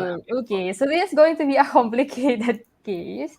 Kasi on one hand, of course, you want that to happen. We're talking about politics here. Politics is essentially just dividing people, right? Whether it's for the good or for the worst for the worst of election results. At ganyan ang election, mapanghati talaga ang election. So politicians always have to make sure that the bandwagon effect is happening. And this bandwagon effect is neutral. So it just depends on who this effect is working for. Is it working for candidates who are competent enough for the position? Or is it working just for people who are relying on this information? Because, in these challenging times, the politicians are actually the ones themselves spreading fake news about themselves. So, bandwagon effect, neutral siya. Kasi ito ang, essence ng election, panghahatak ng mga tao. It's just a matter of ensuring that this effect is, of course, working for the more competent politician. So in any case, elections is just, one tool of democracy. Democracy doesn't start and end in elections. So kahit magkaroon ng bandwagon effect, you find out that the person who is not competent for the job got the post, then there are always other mechanisms for checks and balances. Like, for example, citizens' dissent. Like, for example, the other branches of the government. Kasi executive lang naman ang politiko. So, yung question na yun ay complicated. And mahirap magbigay ng yes or no answer doon kasi gray area siya. Neutral po ang bandwagon effect. So it's just a matter of ensuring that whatever happens, democracy is still alive. And democracy is not sustained only by elections. Okay? So, ayun lang. Maraming salamat. Thank you, Miss Ash. And tama nga naman po, democracy is not just in our elections. We can sustain this in any way. With that, I think we have Miss Ninya back again. Hello, ma'am. Yes. Sorry Yes. sa internet connection. No worries, ma'am. We totally understand po. And we just want to rephrase the question for you po, just like what we asked Miss Ash. So the question is, itong nakikisabay sa uso or the influence of conversations and social media, how does this affect the Filipino users on a healthy discussion, especially in politics and society? Masasabi niyo po bang naapektuhan nito ang unity natin as Filipinos? Or may unity ba talaga tayo as Filipinos? So parang yung tanong is may third party talaga tayo. Okay, yun yung realization ko. Where in fact, sad nga it's very sad to realize na may mga, may mga tao tayo, may mga kakilala tayo or hindi rin kakilala na sumasawsaw, may mga black propaganda or may mga agenda na hindi masyadong appropriate sa atin. So, yung effect niya, parang Kasi fragile tayo. We cannot deny that na marami pa rin sa stage natin na very yung hindi pa gaano ka-critical na mag-isip, no? So ang nakikita ko dito is nagkakaroon tayo ng societal divide and at the same time parang kung ano lang yung pinaniniwalaan ng iba, so doon na siya, doon na siya. So this is also our calling sa atin lahat na we have to be reminded kung sino pa tong pinakikinggan natin. Sino ba tong nagre-report? Sino ba tong nag-share? Sino ba tong nag-spread ng mga kumbaga news or mga information? Kasi accountable tayo doon. As I'm always saying na kailangan alam rin natin kung ano ba yung pinapakinggan natin. Kasi yung mga ibang tao, yung may mga black propaganda, nandiyan na yan eh. Hindi yan maiiwasan. So tayo, how we will protect our belief kung ano ba yung coping mechanism natin doon, how we will fight it. So very bad nga eh, so sad talaga na nagkakaroon pa rin ng yung hindi mo inakala na may very strong belief and principle tapos biglang iba yung nagiging pinupost, iba yung mga ganon. So parang hindi na yun maiiwasan and we just need to remind ourselves na we have to be accountable talaga kung sino ba tong pinaniniwalaan natin. Kasi may mga naman eh, ang dami nating mga kakilala na legit. Yung sinasabi ng legit na magtanong, kumbaga kung about sa election, so doon tayo sa Commission on Election, sa COMELEC. Kung about naman sa ang dami nating expertise. We have our forte. So yun rin yung sinasabi natin. Reminders rin yun sa ating lahat na we need to check talaga. We have to be based yung mga dinadialog natin, sinespread natin based on facts. Yun po. Thank you for that, Miss Ninyay and Miss Ash. Sir Emil, would you like to add po? Yeah, sure. Okay.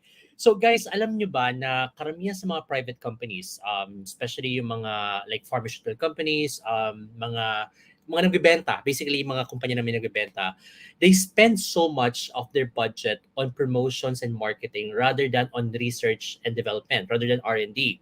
Primarily the reason is that the bandwagon effect. They want to convince people na ito, kami ang tama, kami ang mas maganda, kami ang mas nakakaputi ng damit, di ba? Napansin niyo yun sa mga commercials. Kami ang mas malambot sa buhok, ganun-ganon. So the push of that is really bandwagon effect.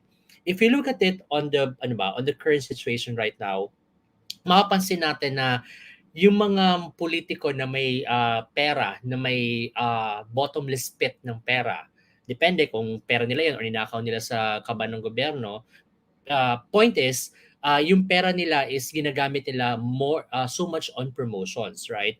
Wala pa man yung formal election period, makikita mo na ang dami ng mga poster, makikita mo na grabe na yung binubuhos na promotional materials online. Now, so yun yung nakakatakot actually if we just rely on what we see with our naked eye, and if we don't research, if we don't read, if we don't base in our own experience. So for example, parang ano yan, parang sa shampoo yan, di ba? Pag naniwala ka agad sa shampoo, ito yung shampoo na sinasabi na mas maganda. Bibili mo yan, gagamitin mo na yon. Pero hindi mo check yung kung ano kagandahan nun. Doon mo ma-realize na harsh pala siya sa buhok, hindi pala siya natural. Kasi naniwala ka lang as opposed to basing it on your experience, reading about it, asking the opinions of other people about it. So, dapat ganun. Dapat hindi tayo nagpapadala sa bandwagon. Now, on the other side, kung ang bandwagon naman is nakakabuti sa atin, mas ma-feel mo na, nakikiisa tayo dahil ito yung gusto na nakakarami. Din maganda rin naman yun, di ba? May mga politiko ngayon na makikita mo talaga yung overwhelming support from the ground, na totoong taong sumusuporta sa kanila. It's a bandwagon that speaks to you kasi alam mo na sumusuporta kasi isang tao na may taong sumusuporta rin, na hindi lang pala troll ang kasamang sumusuporta doon. Nagets ba yung point ko na katulad ng sinabi ni Ash kanina, it's both a negative and a positive thing. But it goes back to the point na you have to base your own decision not only sa bandwagon na yun, sa nakikita mo, but rather based on your own research and based on your own experience. So yun. Great, sir. And you're correct po for our three panelists what she said na it's both a negative and a positive. We're in a gray area nga talaga dito sa bandwagon effect and we should still base our own opinion and our facts po and our research. Ayan. Sige. EJ? Yes, Pam, I guess before we proceed to the next parts of our discussion, participants who are watching us right now on Facebook and in YouTube, nakikita namin yung mga comments nyo. Sobrang galing. ng mga panel. Good afternoon, ma'am. Democracy is still alive. Hi, ma'am. Ayan. I guess before we proceed to the next parts of the discussion, Escolarians, you can type in your questions in the comment box now so that we can relay it to our panelists during the open forum segment. Excited kami at excited ang ating mga panelists na sagutin at i-accommodate ang inyong mga questions. Pam? Yes, but before anything else now, while we're still collecting the questions, I would just like to ask this real quick for our three panelists. Dahil papalapit na po ang 2022 elections, gaano nga po ba kahalaga ang isang boto ng isang Pilipino? And how can we be wise or be open in choosing the right leaders for our country po? I think we can start with Ms. Inyay po. Alright, so yung tanong na yun is very, sana lahat tayo maka-reflect dito. So paano ba? Yun yung tanong Paano ba at gaano kahalaga? Mahalaga mga bestie. Mahalaga siya. Hindi, ang sabi ko nga, hindi siya na-measure. Parang daming nag-break, ang daming mga family na hindi iisa yung So we respect it naman. So as an individual, all I can say is, ako kasi wala pa akong binoto na vote straight talaga. And even my family, even yung mga grandfather, mga tito, mga uncle, hindi ako bumoboto pag alam kong walang platforms. So we're encouraging our fellow youth talaga na usapang prinsipyo kasi ito Hindi lang ito boto, hindi lang ito usapang election lang. We always reminded ourselves na gagawin natin to, boboto tayo for ourselves and not just for that but for our future generation. Diba? It's the thing na gustong-gusto ko na amplify natin. We can choose better leader if we will do research, diba? Magre-research tayo, hindi pwedeng stick to one ka lang. Ngayon, kailangan mo talaga makinig dito. Let's be open-minded. And of course, let's maintain that pagiging respectful natin. Magre-research po tayo. Always ko yan sinasabi. Kasi may mga times na may gusto akong aspirants so I want to vote for this. So I have to go with a research or dialogue, nagtatanong-tanong ako lalo na sa mga close niya, yung mga platforms, we have to ask them sa mga societal issues na rin. Ganon yung mga isa sa mga way na very effective kasi na-measure mo kung saan na ba tayo patungo or ano bang direction nito. So it's always about research and of course kailangan natin mag-engage sa mga healthy discussion. Hindi ako kasi personally hindi ako nagfo-force na ganito ito gawin mo. No, let's engage on education. Kailangan more on education type siya. Let's be respectful kasi para kung alam natin na iba yung mga pinaglalaban nito, kumbaga may na-encounter kasi tayo, even mga close friend nga natin, even sa family, si mother, si father, magkaiba yan ng kumbaga president, magkaiba yan ng mayor. So we have to discuss. And this is also an advice na rin sa ating lahat na kasi kami dito sa Lanao, we are making a youth conversation. May mga initiative kami na youth conversation. So we are asking our fellow youth kung how do you see Lanao also 10 years from now? How do you see the city or our community 10 years from now, 5 years from now. So in that manner, na-uplift natin kung ano ba yung pangarap natin. We are trying to encourage them to be more visionary. Na pinapa-feel natin sa ating lahat na kailangan natin matanggap na we really deserve more and we should not settle for it, not anything less, no?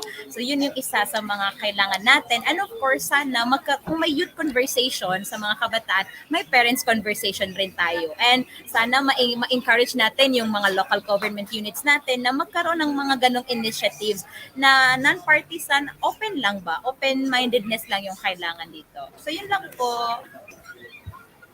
Thank you very much, Ms. Ninyay Mohammed.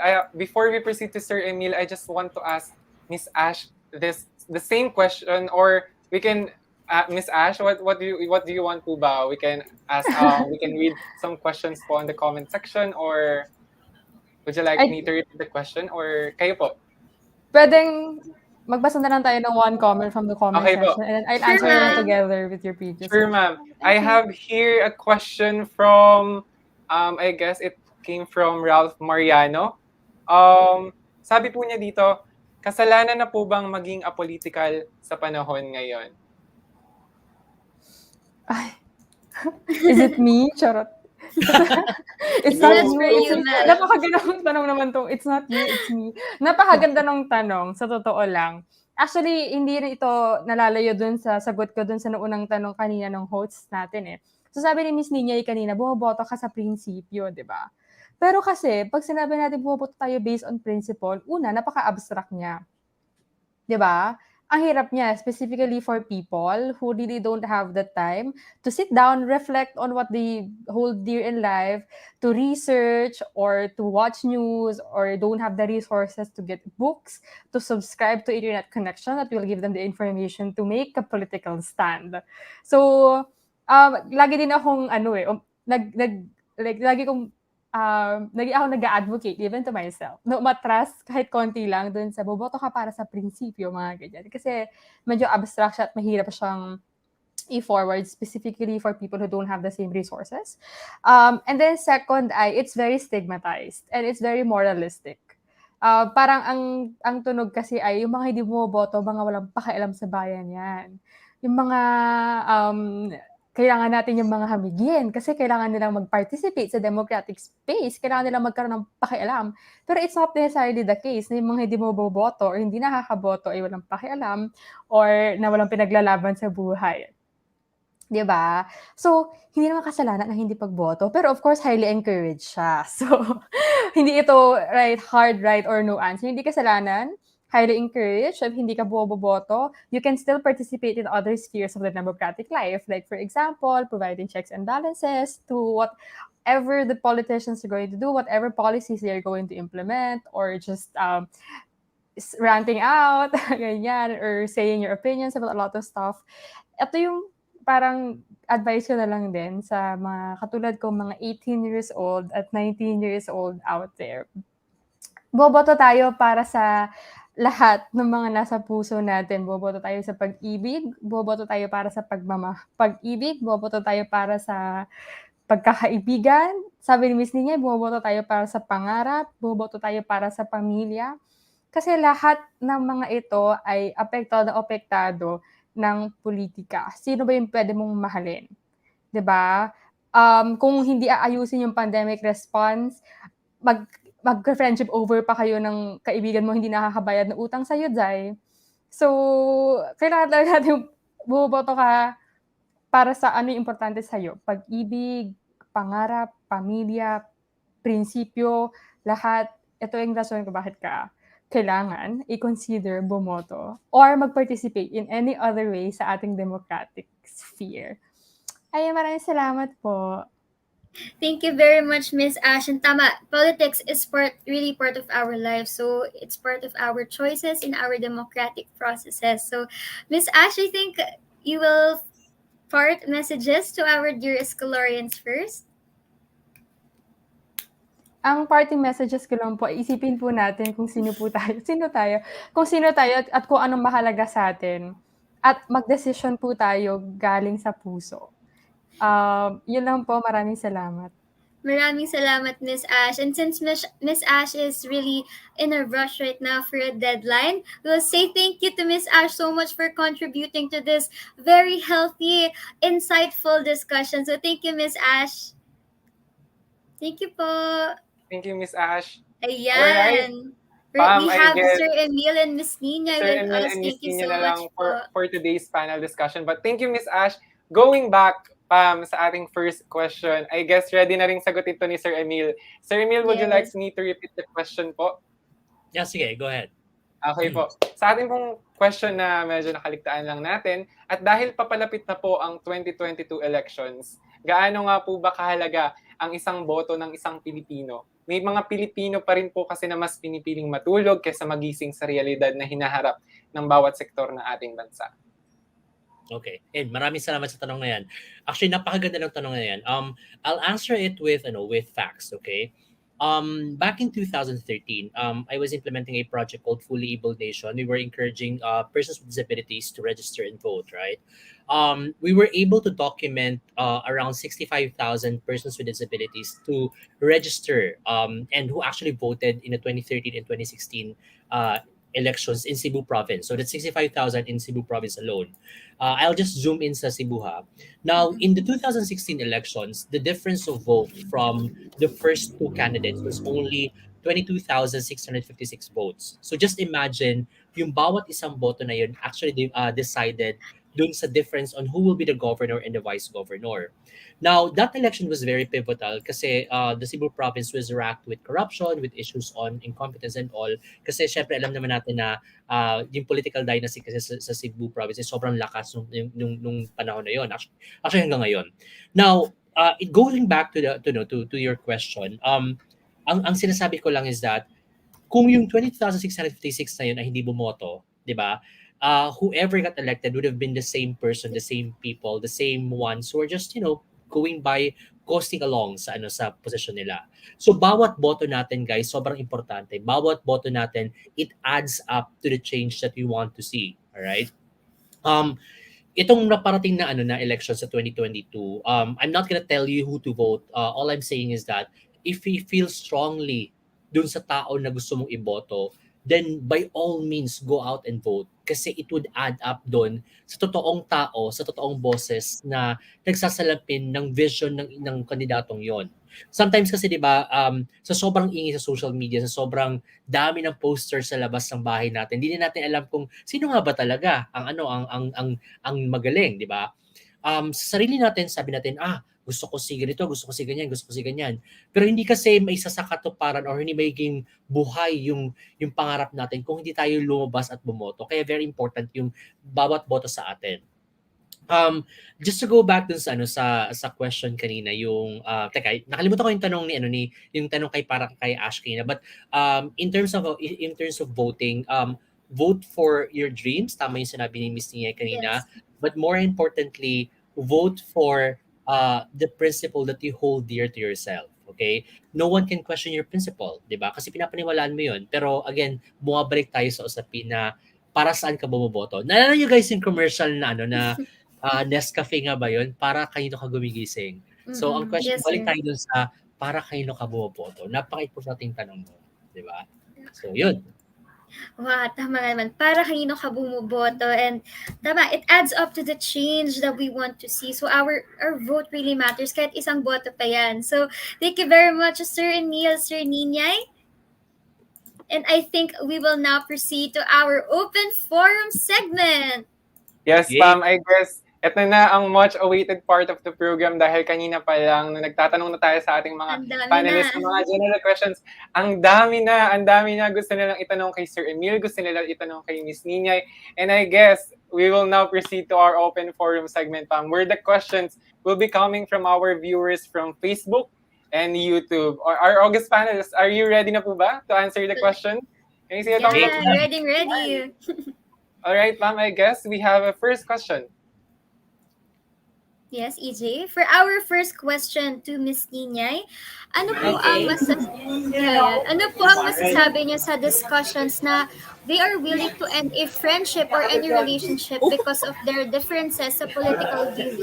Is this advisable or hindi po? This is from Miss Faith Campania. Pakiulit na lang yung tanong ha. Sure, miss. The question is it advisable po ba to end friendships or relationships because of differences in political views po? Parang yan yung sinabi ko kanina na may mga nag-end friendship.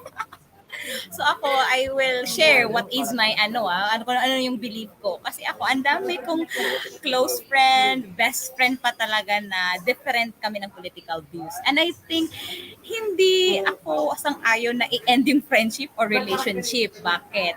Because I have this high optimism level na, okay, hindi ako mag-give up sa taong ito. I'm always saying that. Kasi, if I'm going to end that friendship, sabihin yan, defensive ka. Or, wait, hindi open-minded, di ba? So, let's yung techniques ko kasi mas more on sinasabi ko sa sarili ko na hindi ko i-give up itong friendship na to or relationship kasi I would love to get engaged pa kasi I always believe na exchanging insights, exchanging knowledge is very important to us. It is very important to us na talagang kailangan is naririnig natin yung side niya kasi kung possible, may ma-learn ka sa kanya, may ma-learn ka rin sa kanya. It's not encouraged po na to end relationship or friendship. Mag-engage po tayo ng positivity lang na kailangan if alam niya na tama o sige, convincehan tayo, mag-talk tayo, di ba? Ikapin natin to. So ako, yun yung personal experience ko.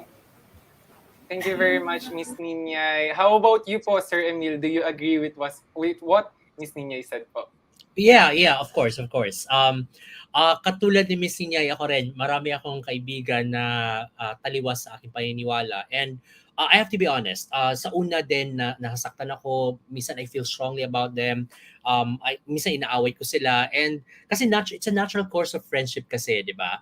But I do not believe in ending friendship because of politics. Kasi I would always say na pag may kaibigan ka or even may kapamilya ka, there's a sense of duty na dapat mong i-play or gampanan sa relationship na yon.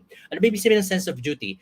Ibig sabihin there's a sense of duty to educate them, to understand them. When you say educate, it's coming from you papunta sa kanila. But at the same time, to understand them, it's coming from them papunta sa iyo. Dapat maintindihan mo bakit yun yung motivation nila, di ba? Maaring iba yung prinsipyo nila sa prinsipyo mo, iba yung motivation factor nila. Guys, ang buhay kasi, kahit sabihin natin na everything's political, ang buhay is so much more than politics. Life is beautiful. Ang daming pwede mong magawa, hindi lamang hindi lamang yung politika. So I would advise against ending friendship over because of politics. Idagdag ko lang guys sa halimbawa nag-post ako sa Facebook or sa TikTok, minsan pag halimbawa tinitira ako ng bashers, sa una naano rin ako, na-agit din ako, sumasagot din ako, nakikibardagulan din ako. Pero I realize, you know what, I'll try my best to educate them, to inform them, to ask them, kasi gusto ko na yung ibang tao, kung hindi man sila troll, pag mabasa na yung thread na yon, makikita nila na ang ganda ng usapan na to, may mautunan sila. So your responsibility is not only with your friends, with your family, or with the people na nakaaway mo, but rather you're also responsible for the outsiders who actually view what you are talking about. Kasi you may be able to convince them indirectly, and that's a sense of duty na pwede mong gawin na maaring hindi mo lang na-achieve dun sa kapamilya mo or kaibigan mo na hindi mo na-convince. So yun. Indeed po, life is beautiful. No more than politics, life is more than politics. And we should engage in healthy conversations talaga. And not to end these friendships. Thank you very much, Miss Nina and Sir Emil. And since we're really running out of time, is it okay if this would be our last question from our audience for our both panelists? All right, great. Thank you so much po. So for our next question, this is from Raymond Fortaleza. He said that we do have different perspectives and point of view, especially that the countdown through chain for our nation is coming. So how will you choose? Ano po ba daw tayo makakapili ng ating leaders? What are the characteristics that we are looking for? Does the youth ready to speak up their mind for a great change? I think we can start with Ms. Ninyay.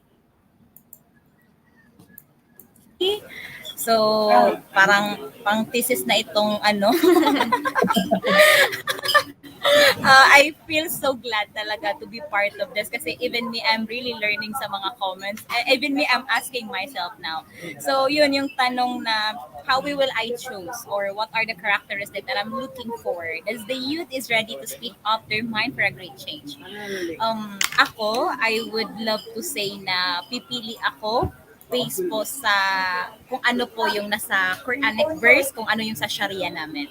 Because as a Muslim, we have this strong belief na Islam is the perfect way. Yun yung sabi sa amin Islam is the solution, Islam is the kumbaga cure sa humanity. So regardless sa differences natin, I always consider that. Kasi sa Islam, meron na pong characteristic na nandoon kumbaga sa leader, paano ba ako boboto? So, and then it is stated there na kung isa sa pinakatitingnan namin sa leader namin is nandoon yung konsensya. Aside from konsensya, alam niya kung ano yung tama at alam niya kung ano yung mali. Na allowed rin siya i-criticize ng mga tao na dapat ano siya, collaborative siya, na dapat may excellence siya, kailangan educated. Nandoon yun eh. So, pipili ako ng leader na may karakteristik na gano'n, na kailangan takot siya mangurakot. Kailangan yun. Kailangan kasi takot. Hindi ako favor na educated lang, educated. But paano yung education niya, hindi siya moral ginagamit? So, I would love to emphasize rin na kailangan yung education ng pipiliin natin is na use siya into moral, di ba? Na kailangan alam niya kung ano yung masama. Kasi gano'n yun eh. Yung sinasabi ko nga lagi na ang simple man ng buhay natin, pinapakomplicate lang, parang kinokomplikatin lang. Alam niyo yun, parang simple lang, nandyan na yan, nakikita na natin, gising na gising tayo, pero we chose to be, nagtutulog-tulugan lang tayo. And ano yung mga characteristic na tinitingnan ko? Ako talaga, track record, di ba? Kailangan natin ng track record. Hindi natin kailangan ng mga promotion na ganito, ganyan, which is, alam na, may mga ganun kasi. So, hindi yun mapagkakaila. So, ang daming characteristic. It depends kasi kung ano yung nakikita ko. Kasi ako, parang feeling ko, isa sa mga titingnan ko sa aking leader is paano niya i-uplift yung, sabi nila, kumbaga anti-poor system. Kasi di ba, rampant na yan. So, paano niya yun i-address? Another is, paano niya i-address yung mga tao sa ground? Paano ba niya i-address yung mga farmer, mga ganito, ganyan? Yung may mga So yun, it is more on visioning kung ano ba yung gusto kong makita. So yun yung gusto ko eh. Yung sa peace and development, paano niya i-address. So we have to know, to-choose natin yung leaders natin through, yun nga, kailangan alam natin yung mga platforms. Hindi pwedeng educated lang, hindi pwedeng ganito lang, mayaman, ganito. So please, let us consider yung hindi mga privilege. Yun yung gustong-gusto kong emphasize na hindi dahil may access tayo ay dapat ganito na kasi nag-benefit yung family ko, ganito, ganyan. So let's disregard that. So ako, yun yung personal opinion ko po. Thank you so much. That was very insightful answer. Thank you, Miss Niñay. How about you po, Sir Emil? Medyo madami yung competencies na hinahanap ko eh. Actually, naglista ako ng 7. So, i-share ko lang sa inyo mabilis to guys. The reason why I put so much emphasis on competency of the president kasi guys, president yon. Or actually not just president, but leader, public official, okay? Ako nagtapos ako ng public administration kasi nung kolehiyo. Kaya nasa isip ko lagi yung public office sa public trust, right? That's why yung gusto kong iloklok na public officials would have these competencies. And tama yung sinabi ni Ms. Ninay na it's not about the power, the money nung public official but rather these competencies. Okay, number 1, leadership and management, okay? Hindi enough kasi leadership eh. The leader has to be a manager as well. Kasi ang to be honest, pag public official ka, ang laki-laki ng bureaucracy na hawak mo. So dapat marunong ka dapat makisama at the same time to look at it in a very professional way na ano ba yung movement ng lahat. Dapat nakikita mo from top to bottom to up, side to side. Dapat ganoon, manager ka.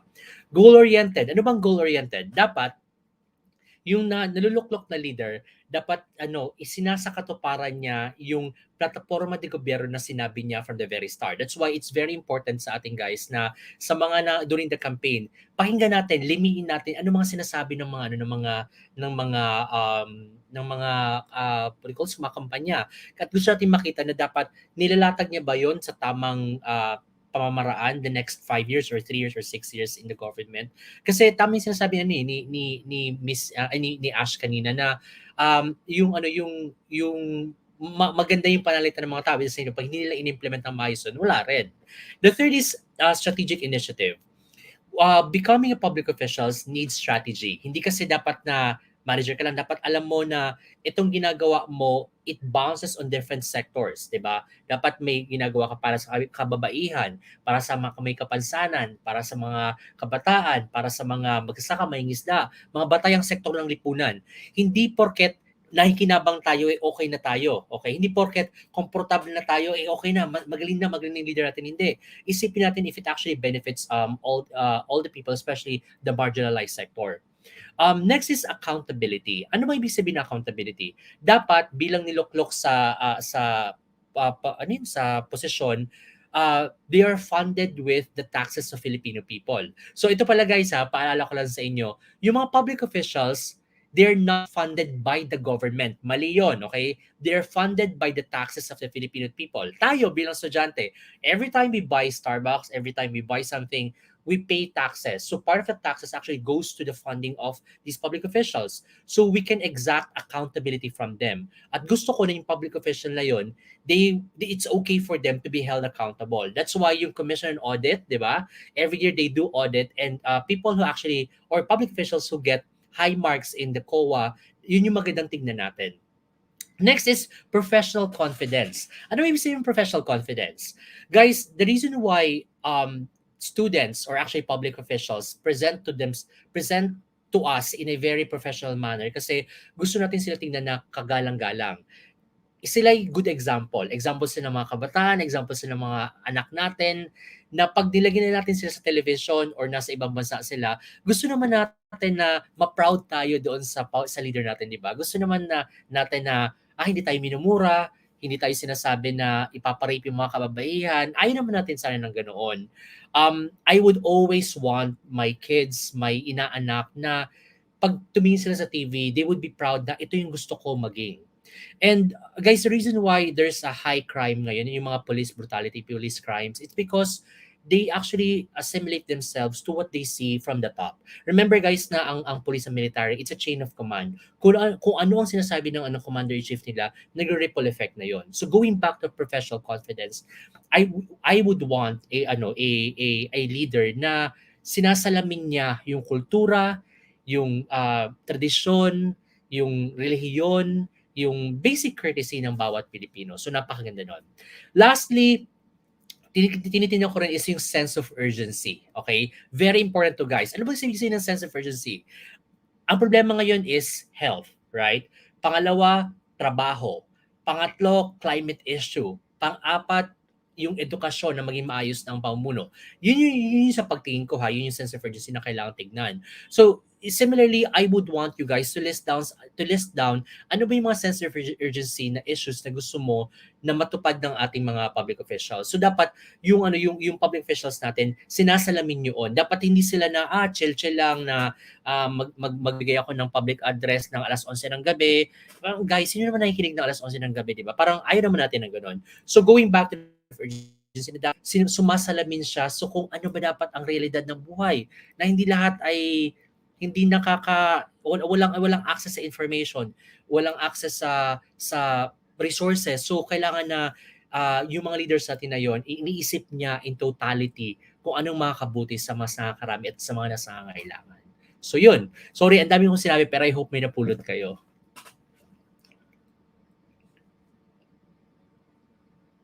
Ayan, that's it. Thank you very much, Sir Emil. Ang dami namin 7 competencies. We've listed that down. But thank you so much, sir. I hope the listeners, our participants, listed all of those down. Thank you so much, Sir Emil and Ms. Niñay.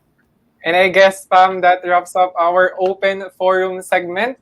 Thank you very much to our dear panelists for accommodating the questions of our dearest Escolarians. But before we formally end this discussion, of course, we want to hear your parting messages for the students. I guess we can start with Miss Niñay.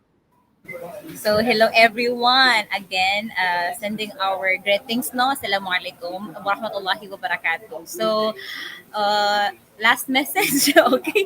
So first, I would love to really send express my gratitude po sa inyo, sa mga Escolarian. Na-shock nga ako, biglang nasa message request ko talaga na we are invited. Paano ba ako nahanap? Very shocking. Paano ako nahanap ng mga taong ito? But when it comes talaga sa mga kabataan, I am really want to spend my time with all of you. Not because I am one of the invited na panel, is ako na yung knowledgeable dito. No. Ako, mas nag-learn ako sa mga comment Talagang mas nag-learn, lalo na sa mga fellow panel natin na sobrang kagagaling. So, alhamdulillah. Praise the Allah alone kasi I'm very honored at the same time. I'm very humbled to see and to witness na may mga ganito na mindset, may mga kaibigan tayo, may mga kapamilya at kapuso tayong mga ganito na talagang gising na ready to take the challenge. So all I want to before this I have to say po na kailangan maging hindi lang gising but we have to really engage ourselves po sa ating mga community, sa mga societal issue. Kailangan po natin makinig, kailangan natin mag-ask sa mga may mga authority, yung may mga alam. There's nothing wrong with asking, no? Let's be teachable. Let us accept criticism at times, no? And we should not settle for anything less. This forthcoming election 2022, always remember na ang ating pag-asa, ang ating future, ang future ating mga children, ang ating mga kapatid, it lies on us. Ang decision na gagawin natin, lahat yan magre-reflect sa atin. Tapos pag may nanalo talaga na hindi kaaya-aya, hay nako, i-blame nila tayo. So yun yung gusto ko na ibigay na word na kailangan maging accountable po tayo. And I would love to commend yung mga fellow panel ko na si Miss Ash and si Sir, no? Talagang sobre Sir Emil, parang ako rin yung nag-learn. Parang gusto kong i-lecture yung 7 competency. So, Sir Pasen, thank you so much. Thank you so much, everyone. And have a peaceful afternoon, everyone. Thank you very much, Miss Niñay. How about you, Sir Emil? Well, unang-una gusto ko magpasalamat sa student councils ng tatlong campus ng Central Escolar University. Mga eskolarina, maraming salamat sa pag-imbita sa akin. I always love being with the young people kasi I feel youthful as well. So, ayun, I'm always open to activities like this. So, napakaganda kasi ng talastasan natin at base sa pag-uusap talaga natin, I'm really convinced na hindi naman natulog ang mga kabataan ngayon. Medyo nakakalimot lang. So, medyo kailangan tapikin, kalabitin. Pero, tayo, especially yung mga anito sa forum na to, yan, may nakita ko, sabi, mulat na tayo, maraming salamat. So, ang responsibility now is on us para mulatin din yung ibang tao, ibang mga kabataan na kasama natin. Huwag nating sayangin yung mga sakripisyo ng mga naunang Pilipino sa atin na nakipaglaban para sa kalayaan at pagkakasarilinan nung panahon ng Espanyol, panahon ng Amerikano, panahon ng World War II at lalo ng martial law. So huwag nating sayangan yun, guys, okay? Sa darating na May 2022, there would be 31.41 million voters and that's around 52% of the total voters na classified as youth vote. So, wag nating sayangin ang boto natin. Let us make our voters matter para magising naman ang ating bayan. Kung beauty pageant nga, di ba? Grabe yung pamantayan natin. Grabe tayo mga kuda sa gown, sa mga paglalakad. How much po yung public officials natin? Taasan naman natin, di ba? Kung sa mga crush nga natin, di ba? Grabe yung pamantayan natin. Paano naman lalo naman siguro yung public officials natin, di ba? So, yun lang. Maraming salamat ulit sa inyong lahat. Maraming salamat. I feel honored to be here on behalf of Ms. Niñay and Ash as well, who was here with us earlier.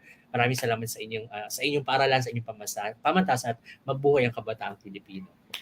Wonderful! And there you have it, everyone. I can definitely say that our panelists brought in such diverse perspectives and gave all of us insights that we can reflect more on. And with that, let's give it up once again for our esteemed panelists. Yes, let's give them a warm round of applause. Once again, I am Pamela Corpus, USC Manila First Vice President. And I am Emmanuel Joshua G. Fajardo, your University Student Council Malala's First Vice President, saying thank you, Escolarians! Thank you! Thank you to our dearest panelists! Bye-bye po!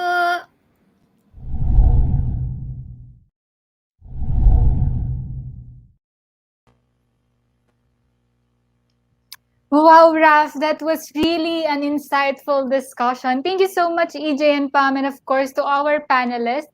It was truly an honor and a privilege to hear from the three of you. We are very grateful for your presence and for your generosity in sharing wisdom on today's webinar theme. And of course, we thank you as well for being with us as we wrap up our Leadership Congress 2021. Again, thank you so much po. Thank you po. Up next, we are excited to present to you a special number from the CEU Singers Malolos. Let's give them a virtual round of applause. Wala ka bang napapansin sa kapaligiran mo? mga katagang nagmulat sa atin upang unti-unting makalagpas sa pagsubok na ating kinakaharap. Pandemya, sakuna, marahil nga na tayo ay nalugmok, ngunit bilang isang Pilipino, sabay-sabay tayong aangat at hahakbang patungo sa magandang kinabukasan. Ang aming inihandog na awitin ay isinulat ni Juan Miguel Salvador na isinatinig ni Gary Valenciano sa areglo ni Fidel B. Calalang Jr. Muli, narito ang CEU Singers Malolos upang isatinig ang kantang pinamagatang Gumising na, tayo'y magkaisa.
Ayan, grabe. Palakpakan naman, audience.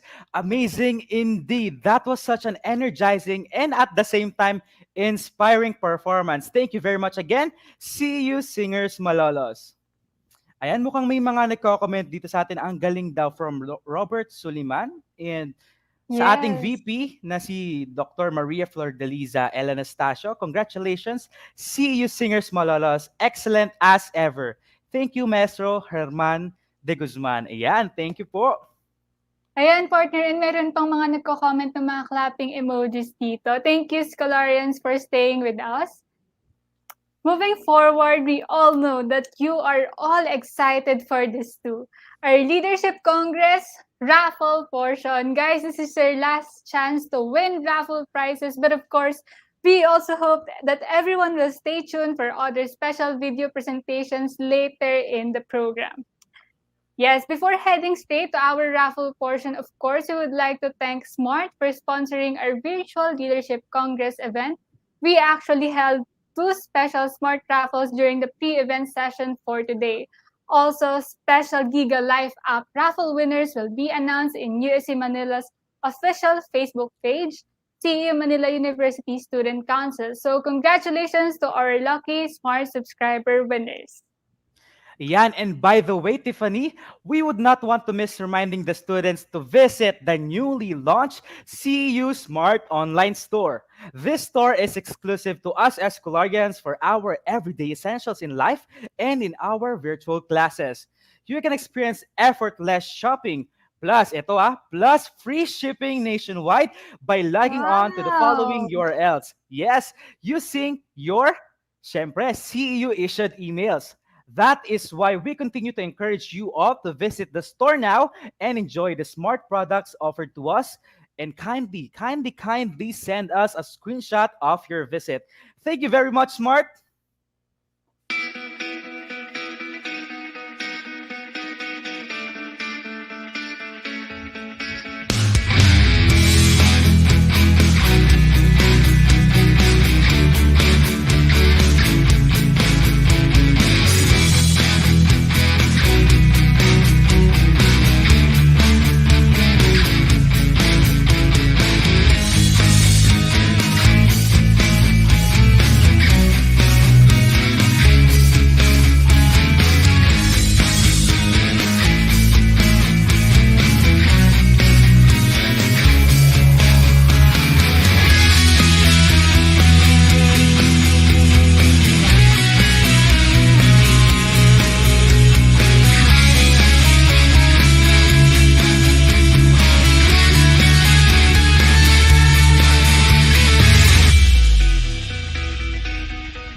Yes, there you go, everyone. The CEU Smart Online Store.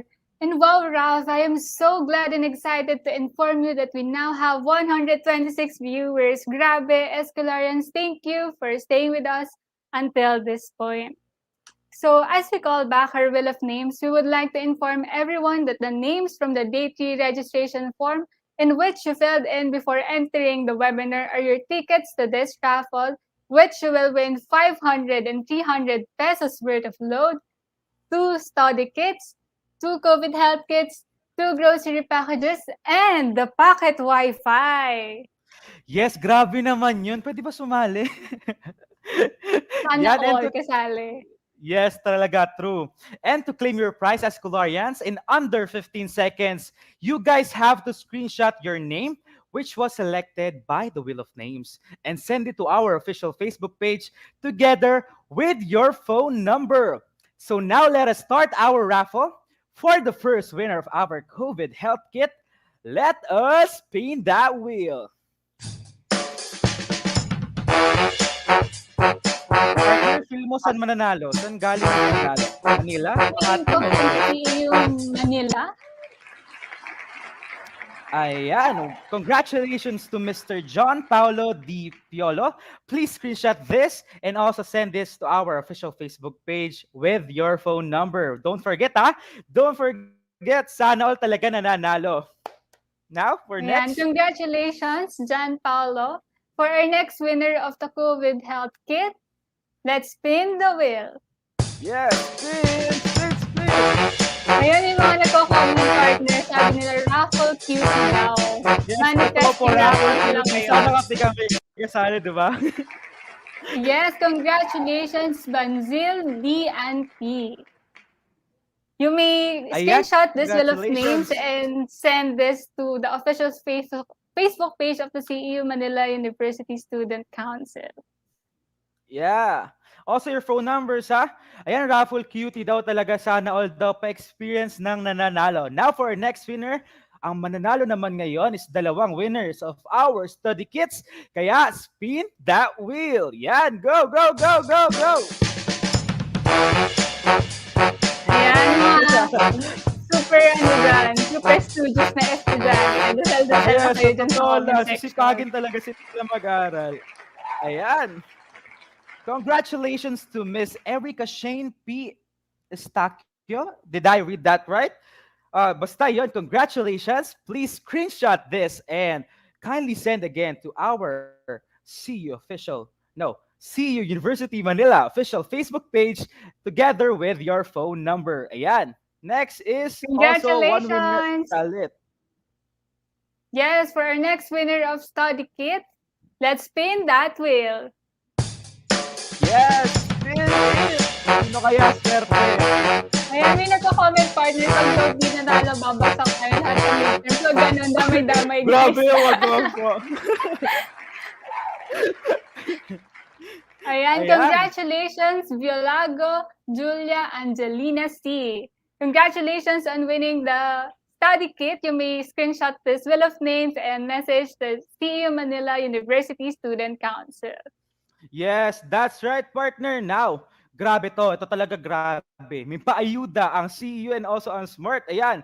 Second na mananalo is 2 winners ng ating grocery package. Grabe yan, Kuya Will. Drop your address na, guys. Will. Yeah, totoo.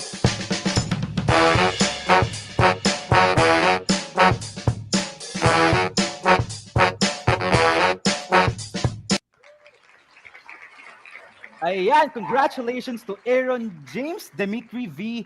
Martinez. Nanalo ka na isang grocery package from us. Ayan, so kindly contact the CEU Manila University Student Council Facebook page together with your phone number. Ayan. Next ulit. Yes, moving forward. For the next winner of our grocery package, let us spin that wheel. And partner, parang may mga napapadasal na sa ating comment section, na. Totoo lang, mukhang hindi ko sila nananalo eh.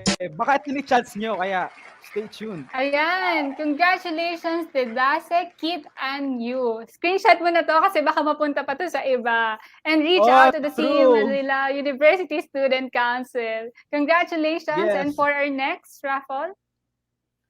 Grabe, ito talaga. 300 peso GCash or load. Ayan. Let us spin that wheel. 2 mananalo nito, guys. Ha? 11-11 na, guys. Check out nyo yan.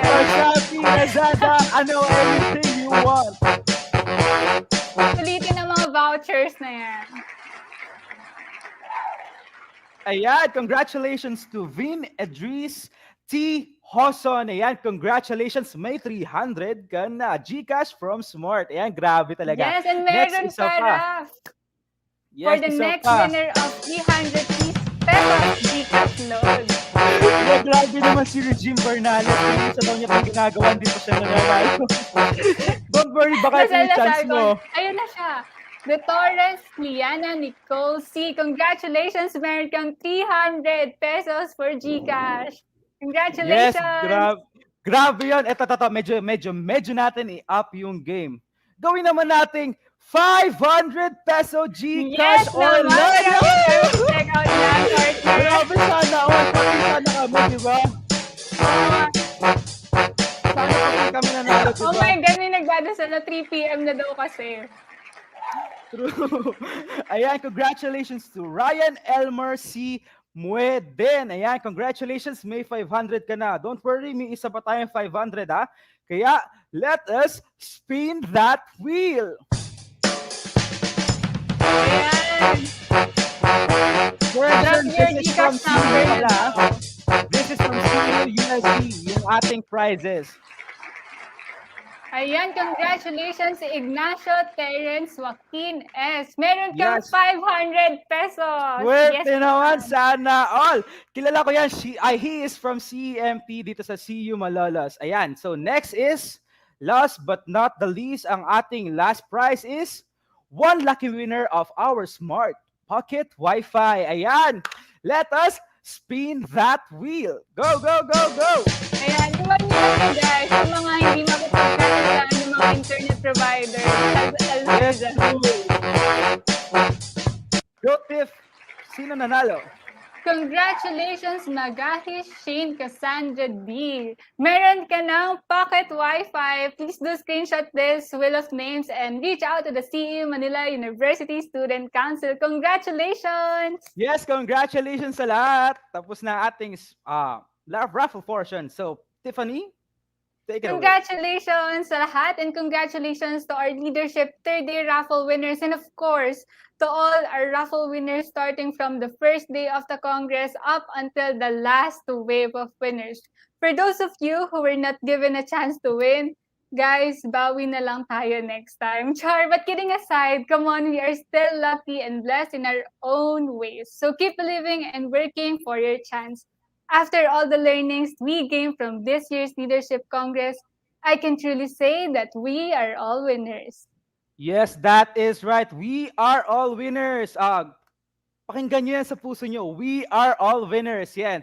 Very well said, Tiffany. By the way, your prizes will be given to you at the end of our Leadership Congress event. So please message us directly at our official Facebook page, the CU Manila University Student Council, and wait for further instructions. Yes, tama yan, partner. But before we reach the final stretches of our Congress, I believe it is now the time to announce the weekly task winners for the third day. Same as what we had last week, the University Student Councils conducted the weekly task entitled Advocacy, Science, a small circulation self-published work of original or appropriated text and images. It can touch on variety of topics from music and art to politics, humor, and personal memoir. Ayan, the main goal of the activity is to express in their own creative ways the youth leaders' perspective and goals for our community. So in this regard, we are so delighted to present to you the entries and the top 3 student winners with their Advocacy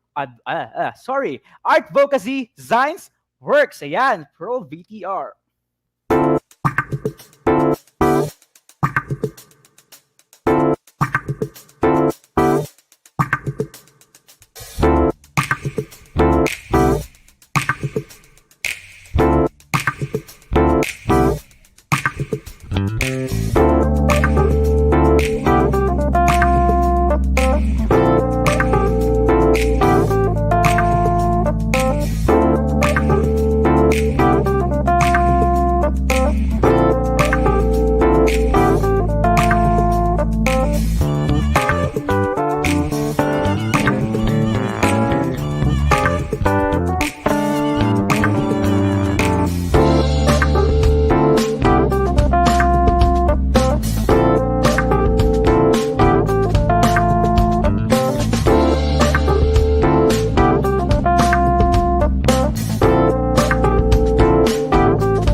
Wow, grabe naman ang creativity ng ating mga Escolarians. Congratulations to our final True. weekly task winners.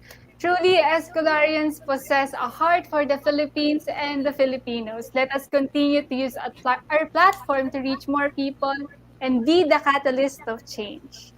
Yes, be the catalyst of change. Now, to put an exclamation point to this year's Congress, me and Tiffany are thrilled as we present to you the leadership statement of the USC, Manila, Makati, and Malolos officers with special participations from other student council and organization officers, USC Student Board, USC alumni, and our dearest USC advisors.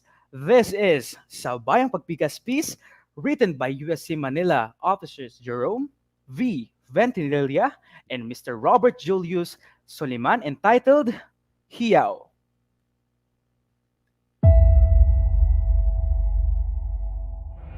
May isang bumubulong na hiyaw. Para kanino ang boses na ito? Para saan ang tinig na ito? Para sa sarili mo? Para sa pamilya mo? Para sa kinabukasan? O para sa minamahal mong Pilipinas? Hiyaw ng 1 milyong Pilipino. 10 milyong Pilipino. 30 milyong Pilipino. 40 milyong Pilipino. 60 milyong Pilipinong hiyaw para sa ating kababayan.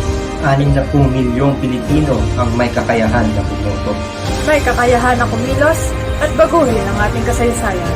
Mahalaga ang boses mo. Mahalaga ito sa bagong diwa ng ating bayan. Ikaw, tatanggapin mo ba ang makapangyarihang boses na ibinigay sa iyo? O hahayaan mo lang na matapon ang ibig?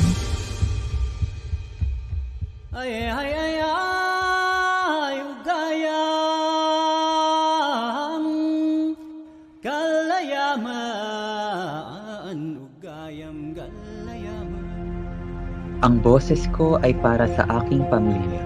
Sa mga frontliners. Mga kabataan. Kababaihan. Kalalakihan. Sa komunidad ng LGBTQIA+. Sa mga magsasaka. Sa mga maralita. Ang boses ko ay para sa mga pinatahimik.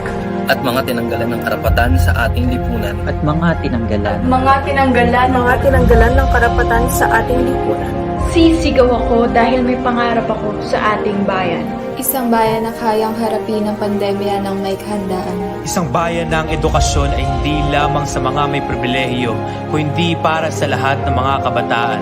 One nation where health is not only for the privileged but a right for every Filipino.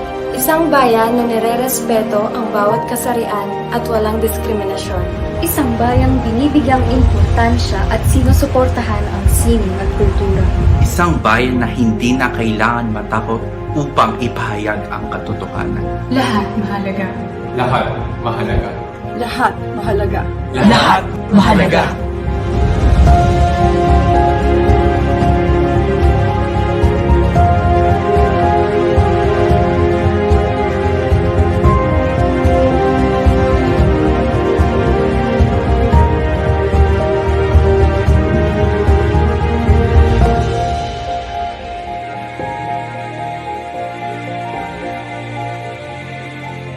Sisigaw ako para sa mga bagong leader na makatao. Mga bagong leader na patas. Mga bagong leader na makabayan. Kung saan tumitingin sa pagkapantay-pantay na pamumuhay ng mga Pilipino. Kung saan ang ating gobyerno ay hindi lamang mga politiko. Kung hindi nagsisilbi sa ating bayan. Bawat pangako ay hindi dapat napapako. Ang bawat pag-asa ay hindi dinadaan sa karahasan. Dahil isa lang naman ang ating minimithi. Ang bayan na para sa mga Pilipino.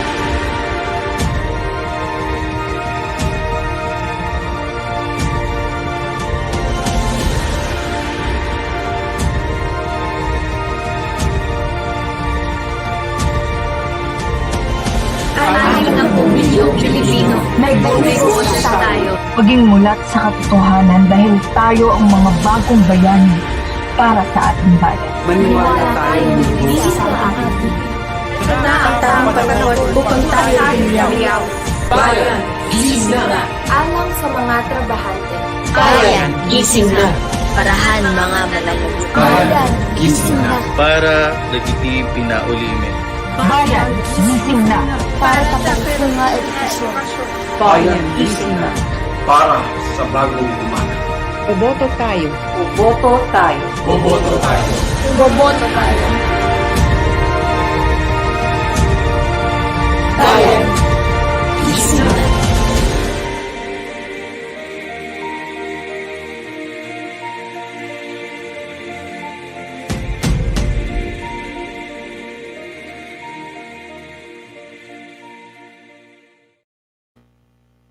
Bayan, gising na. Let us all stand with courage and determination as we continue to sharpen ourselves as leaders who are dedicated to bringing progress to our community and our nation. Thank you very much, student leaders, for that powerful statement. Yes, as we wrap up our 3-day Leadership Congress, it is proper for all of us to pledge our commitment to being a leader of Central Escolar University and of this country. We encourage everyone to repeat after the USM Manila President, Ms. Michaela Alisa V. Flores, and recite the Pledge of Commitment on your own. Salamat, Ralph and Tiff. Itaas natin ang ating kanang kamay at ulitin ang aking mga sasambitin. Ako ay estudyante ng Sentro Escolar. Ako ay estudyante ng Sentro Escolar. Isinasapuso at isinasaisip ang pilosopiyang siyensya ibertud. Isinasapuso at isinasaisip ang pilosopiyang siyensya ibertud. Integridad ng universidad ay aking tatangkilikin. Integridad ng universidad ay aking tatangkilikin. Regulasyon nito ay aking gagalangin. Regulasyon nito ay aking gagalangin. Ako ay patuloy na magiging marangal sa aking tungkulin. Ako ay patuloy na magiging marangal sa aking tungkulin. Bilang kabataan, ako ay sumusumpang. Bilang kabataan, ako ay sumusumpang maging mulat at may kamalayan sa kalagayan ng ating bansa. Maging mulat at may kamalayan sa kalagayan ng ating bansa. Ako ay nangangakong maging tunay at tapat. Ako ay nangangakong maging tunay at tapat sa adhikaing mapabuti ang CEU. Sa adhikaing mapabuti ang CEU. Ang kapwa ko Pilipino. Ang kapwa ko Pilipino. At ang minamahal kong Pilipinas. At ang minamahal kong Pilipinas. Thank you very much, everyone, and congratulations to all the student leaders. Thank you din po, President Mikay. Thank you, Ms. Flores. Again, let us give ourselves a warm virtual round of applause. I hope this Leadership Congress made you remember that we chose this duty for a reason and for a purpose. Every day, we commit to serving our fellow students and upholding our duties as responsible citizens of our country, the Philippines. Tuloy-tuloy ang ating abante sa 2022 as we vote for our national and local leaders. Yes, boboto tayo! Of course, to continue upon the Pledge of Commitment, we would like to invite everyone to post their own leadership statements along with this leadership badge for this year's Congress. You can refer to the example flash on your screens. Then you can tag us CU Manila University Student Council or kindly use the hashtag #USC Leadership Congress 2021 and #BAGUMBAYAN, BUKLOD, BAGANI, BAYAN. Yes, Ross, right after the event, you can join us in this special posting activity by visiting the CEU Manila University Student Council Facebook page to get a copy of your leadership badge. All you need to do is post a photo of yourself during the Leadership Congress events or a screenshot of your participation during the 3-day event. Then include your leadership statement in your post with the official hashtag. Yes, make sure that you remember to include your badge, a photo, and the hashtag so that we can see your post and make a compilation out of it soon. Flash on your screens is a sample format for your reference. Ihiyaw ang inyong mga panunumpa bilang isang leader ng ating mahal na pamantasan at ng ating bansa. So now to formally end this celebration and to give us his closing remarks, may we call on the Vice President for Student Affairs and the University Student Council Manila Advisor, Dr. Carlito B. Olaer. Let us give him a virtual round of applause.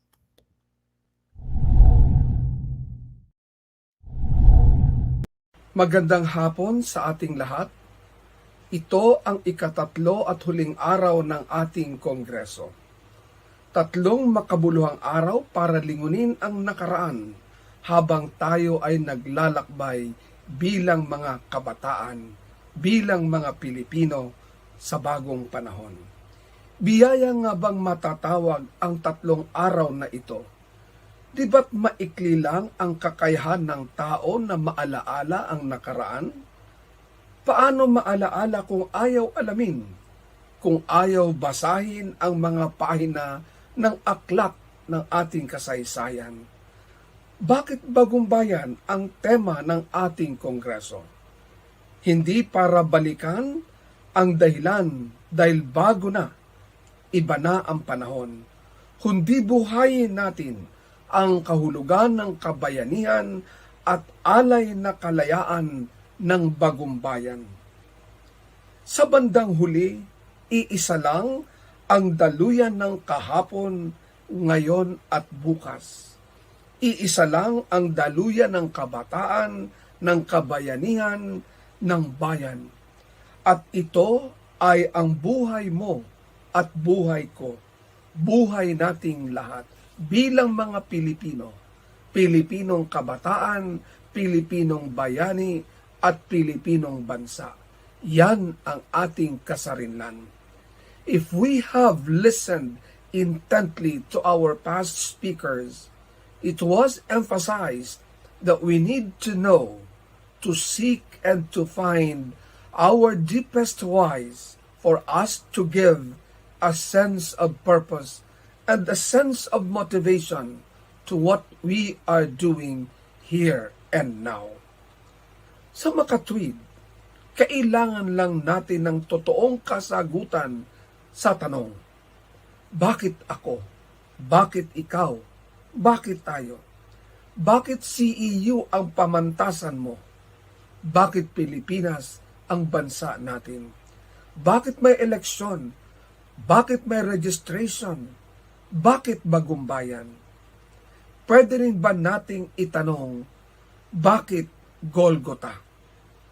Sa bundok ng Golgota, may mga wika ang Panginoon na naisulat sa banal na aklat, mga salita na maaari nating akuin at isigaw sa buong kapuluan sa bawat sulok ng mundo na tayo ay Pilipino, na ang bansa natin ay Pilipinas.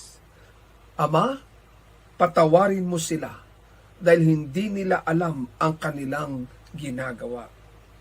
Bayan, patawarin nawa ang mga Pilipino na walang pakialam at patuloy na nilalapastangan ang iyong dangal dahil hindi nila alam ang kanilang ginagawa. Sa araw na ito, isasama kita sa paraiso. Bayan sa iyong tagumpay at tunay na kalayaan, isama mo ang bawat Pilipino na mangarap ng magandang bukas. Huwag kalimutan ang lahat ng mga bayaning nag-alay ng kanilang buhay para sa iyo. Alalahanin ang lahat ng mga frontliners, mga OFWs. Alalahanin mo ang lahat ng mga biktima ng karahasan at digmaan. Alalahanin mo ang mga mahihirap at walang masisilungan. Alalahanin mo ang lahat ng kabataang Pilipino at hubugin mong maging hudyat ng bagong pag-asa. Ina, narito ang iyong anak. Anak, narito ang iyong ina. Bayan, ito ang iyong kabataan. Kupkupin mo sila. Turuan mo sila ng kagandahang asal, busilak na kalooban at matapat sa pagmamahal. Kabataan, narito lang sila. Ang inyong mga magulang ang inyong mga guro, ang inyong mga totoong kaibigan. Ama, bakit mo ako pinabayaan? Bayan, huwag mong hayaang aapihin at maliliitin ang sinumang Pilipino saan mang lupain sila matatagpuan.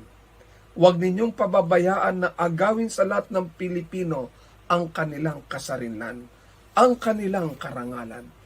Huwag ninyong hayaan na ibenta ng Pilipino ang kanyang boto. Ako ay nauuhaw. Kabataan, uhaw ang bayan sa katarungan. Uhaw ang bayan sa kapayapaan. Uhaw ang bayan sa katotohanan. Uhaw ang bayan sa mga kabataang may paninindigan. Natapos na. Tapos na ang Kongreso. Oras na para simulan ang unang hakbang sa pagbabago. Panahon na para ayusin ang katiwalian sa lipunan. Ikaw, ako, tayo ang bagong simula. Gising na. Ama, inihahabilin ko sa iyo ang aking kaluluwa. Bayan, inihahabilin namin sa iyo ang aming mga pangarap, ang aming mga pagsisikap. Sa gabay at pagpapala ng puong may kapal, sama-sama nating pandayin ang bagong bukas ng bansang Pilipinas. Sa lahat ng mga panday, maraming salamat sa inyo. Mabuhay tayong lahat.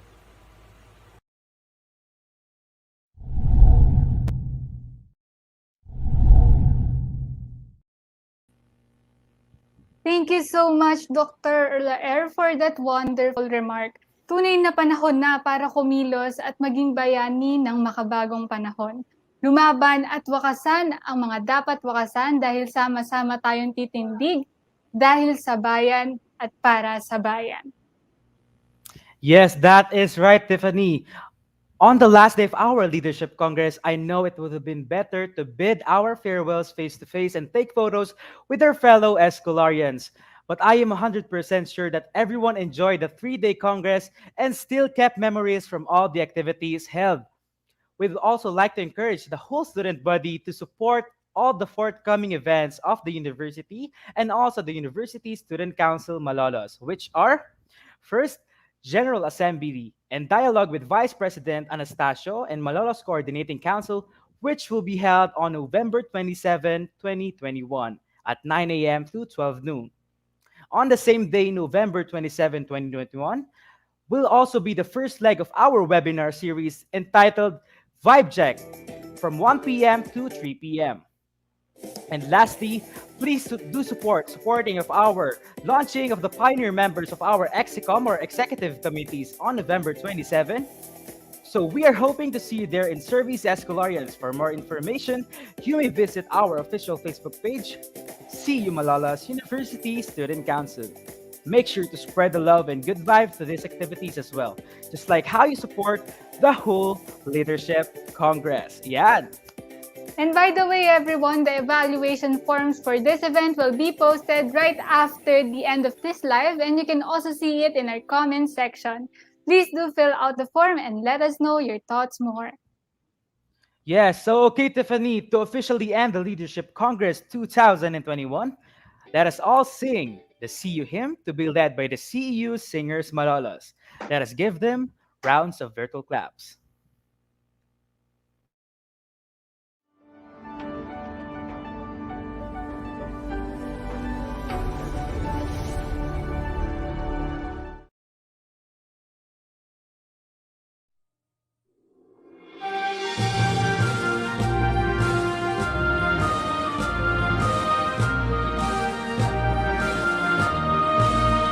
Mabuhay ka, mahal naming pamantasan, papuri sa dakilang sentro eskolar.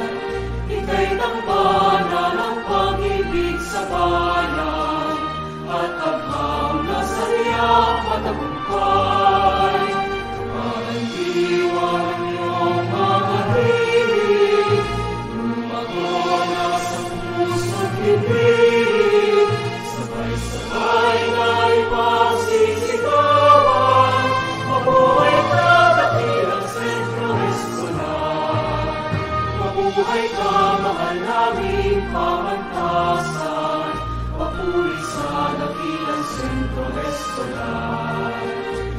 ika'y dambana ng pag-ibig sa bayan.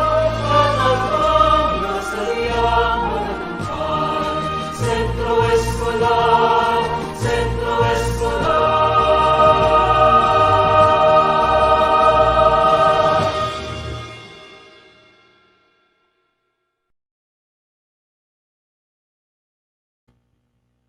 Yes, thank you very much everyone and to all our Escolarians for participating and being with us in our journey in this year's Leadership Congress, ang Panday Series 3, Talas, BUKLOD, BAGANI, BAYAN.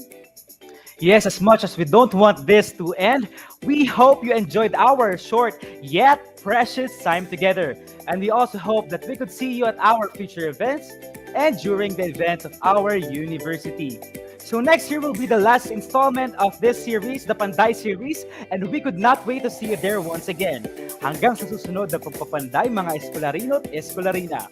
For the last time, this has been Ralph Jimel, Ralph T. Mariano, your University Student Council Malolos Assistant Auditor. And I am Tiffany Macy Chan, your University Student Council Malolos Second Vice President, saying mabuhay ka. Mahal naming pamantasan.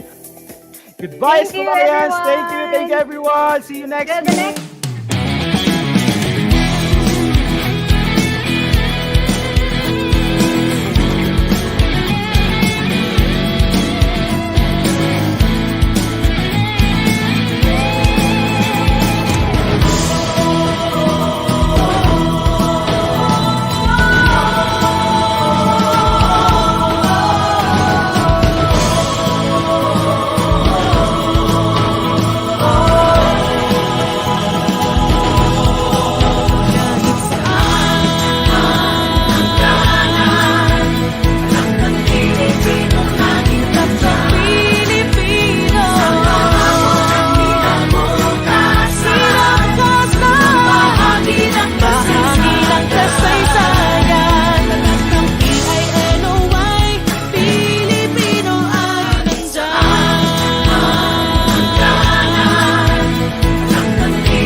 Hello. Congratulations, everyone. Congrats, everyone. Asan ang USC natin? Ayan po. Ayan, congratulations to us. Congratulations. Congratulations po. Okay, narinig ba tayo ng USC? Ayan, congratulations Yes po. BP, thank Hi, you, VP. BP. Flory, thank you very See you all much. next year. Hi, VP. Thank you po. Thank you po. Thank you very much, Thank everyone. you. Thank you, everyone. Thank you See so you next year. much. Congrats Thank you po. so much po. Ay, Hi, Pam. Pwede na ba ang bloopers? Pwede na po. Asan ang Robert, ang USC? Ayan Ayan. na po. Ayan. We can hear you po. Mga naka-Filipiniana din po. Sa ating mga host, Great job. Ralph and Tiffany, congratulations. Thank you very much. Of course, Eman. Asan si Eman? ay lumabas na po to. Para po and of course, Pam. Congrats. Thank you so much. Sa lahat ng ating USC, nagpo-post ng mga natin, Maraming salamat. Galing ng panelists. Galing ng piniling yung panelists. Salamat po, Doc Lori. Thank you po, VP. Makapagpahinga na kayo. Yes, Doc. Yes, Doc. Hashtag good night USC. Good night, USC. Well deserved for tonight. So walang practice ngayong gabi ha. Wala na, Doc. Tulog na po muna tayo. Next year na ulit. Yeah, but we have our USC week coming up. Kaya coming soon. Yes po. Thank you very much po. Thank you. Thank you, BP, Flory, thank you po. Nina. Thank you po. Thank you Yes po, Doc po. Lori. Thank you so much po, Dr. Anastasio. Pwede na lahat ng USC, Malolos, Manila, magkakita sa Malolos. Oo, sana yung sa closing natin yung ganung setup sana na naka-zoom sila. Yes. Oo, di ba? Okay. And to all our audience, our participants, student Thank you participants, so much po, everyone. Kita-kita tayo next year, hopefully face-to-face. Yes. Sana face-to-face. Pray for that. Oo. So take care. Stay Ayan healthy. si Ma'am Ellen Borromeo, nandiyan si Ma'am Ellen, si Ma'am Ellen Borromeo, the Dean of Optometry. Hello po, Dr. Borromeo. Thank you so much. Thank you, Dean. Thank you po. Si Ma'am Nanet. Si Ma'am Nanet. Ayan. Thank you, Mami. Thank you po, Mami. Si Ma'am Nanet. Thank you very much Namin po. kayo mapapamerienda. Okay lang po. Kanya-kanya meron po ng muna nakano for dyan. now. Oo, ina-attend na lang yung budget. Congrats. Salamat pa po. tayo ng picture, Dr. Alaer? Sure po. Yeah, pwede Yes tayo po. mag-picture Sure ngayon po. with the USC. Oo, ganyan siya. Alright Pwedeng ganyan. po. Sige Magpa-picture po, tayo. Smile po Sabagay, muna tayo recorded lahat. naman to, ano? Okay. Yes Po, po. Ayan, smile po tayo. 1, 2, 3. One more po. Smile. 1, 2, 3. Alright. Okay na po. Alright. Thank you, Okay, everyone. thank Dr. O, pwede po tayo pasok sa Zoom po muna. Okay, sige. Out na ako Mag-send po dito. kami ng link. Okay po. We will Okay. end the live na po. We will end the live na Okay. po. Yes, yes. Congrats po. Thank you, everyone. Thank you, everyone.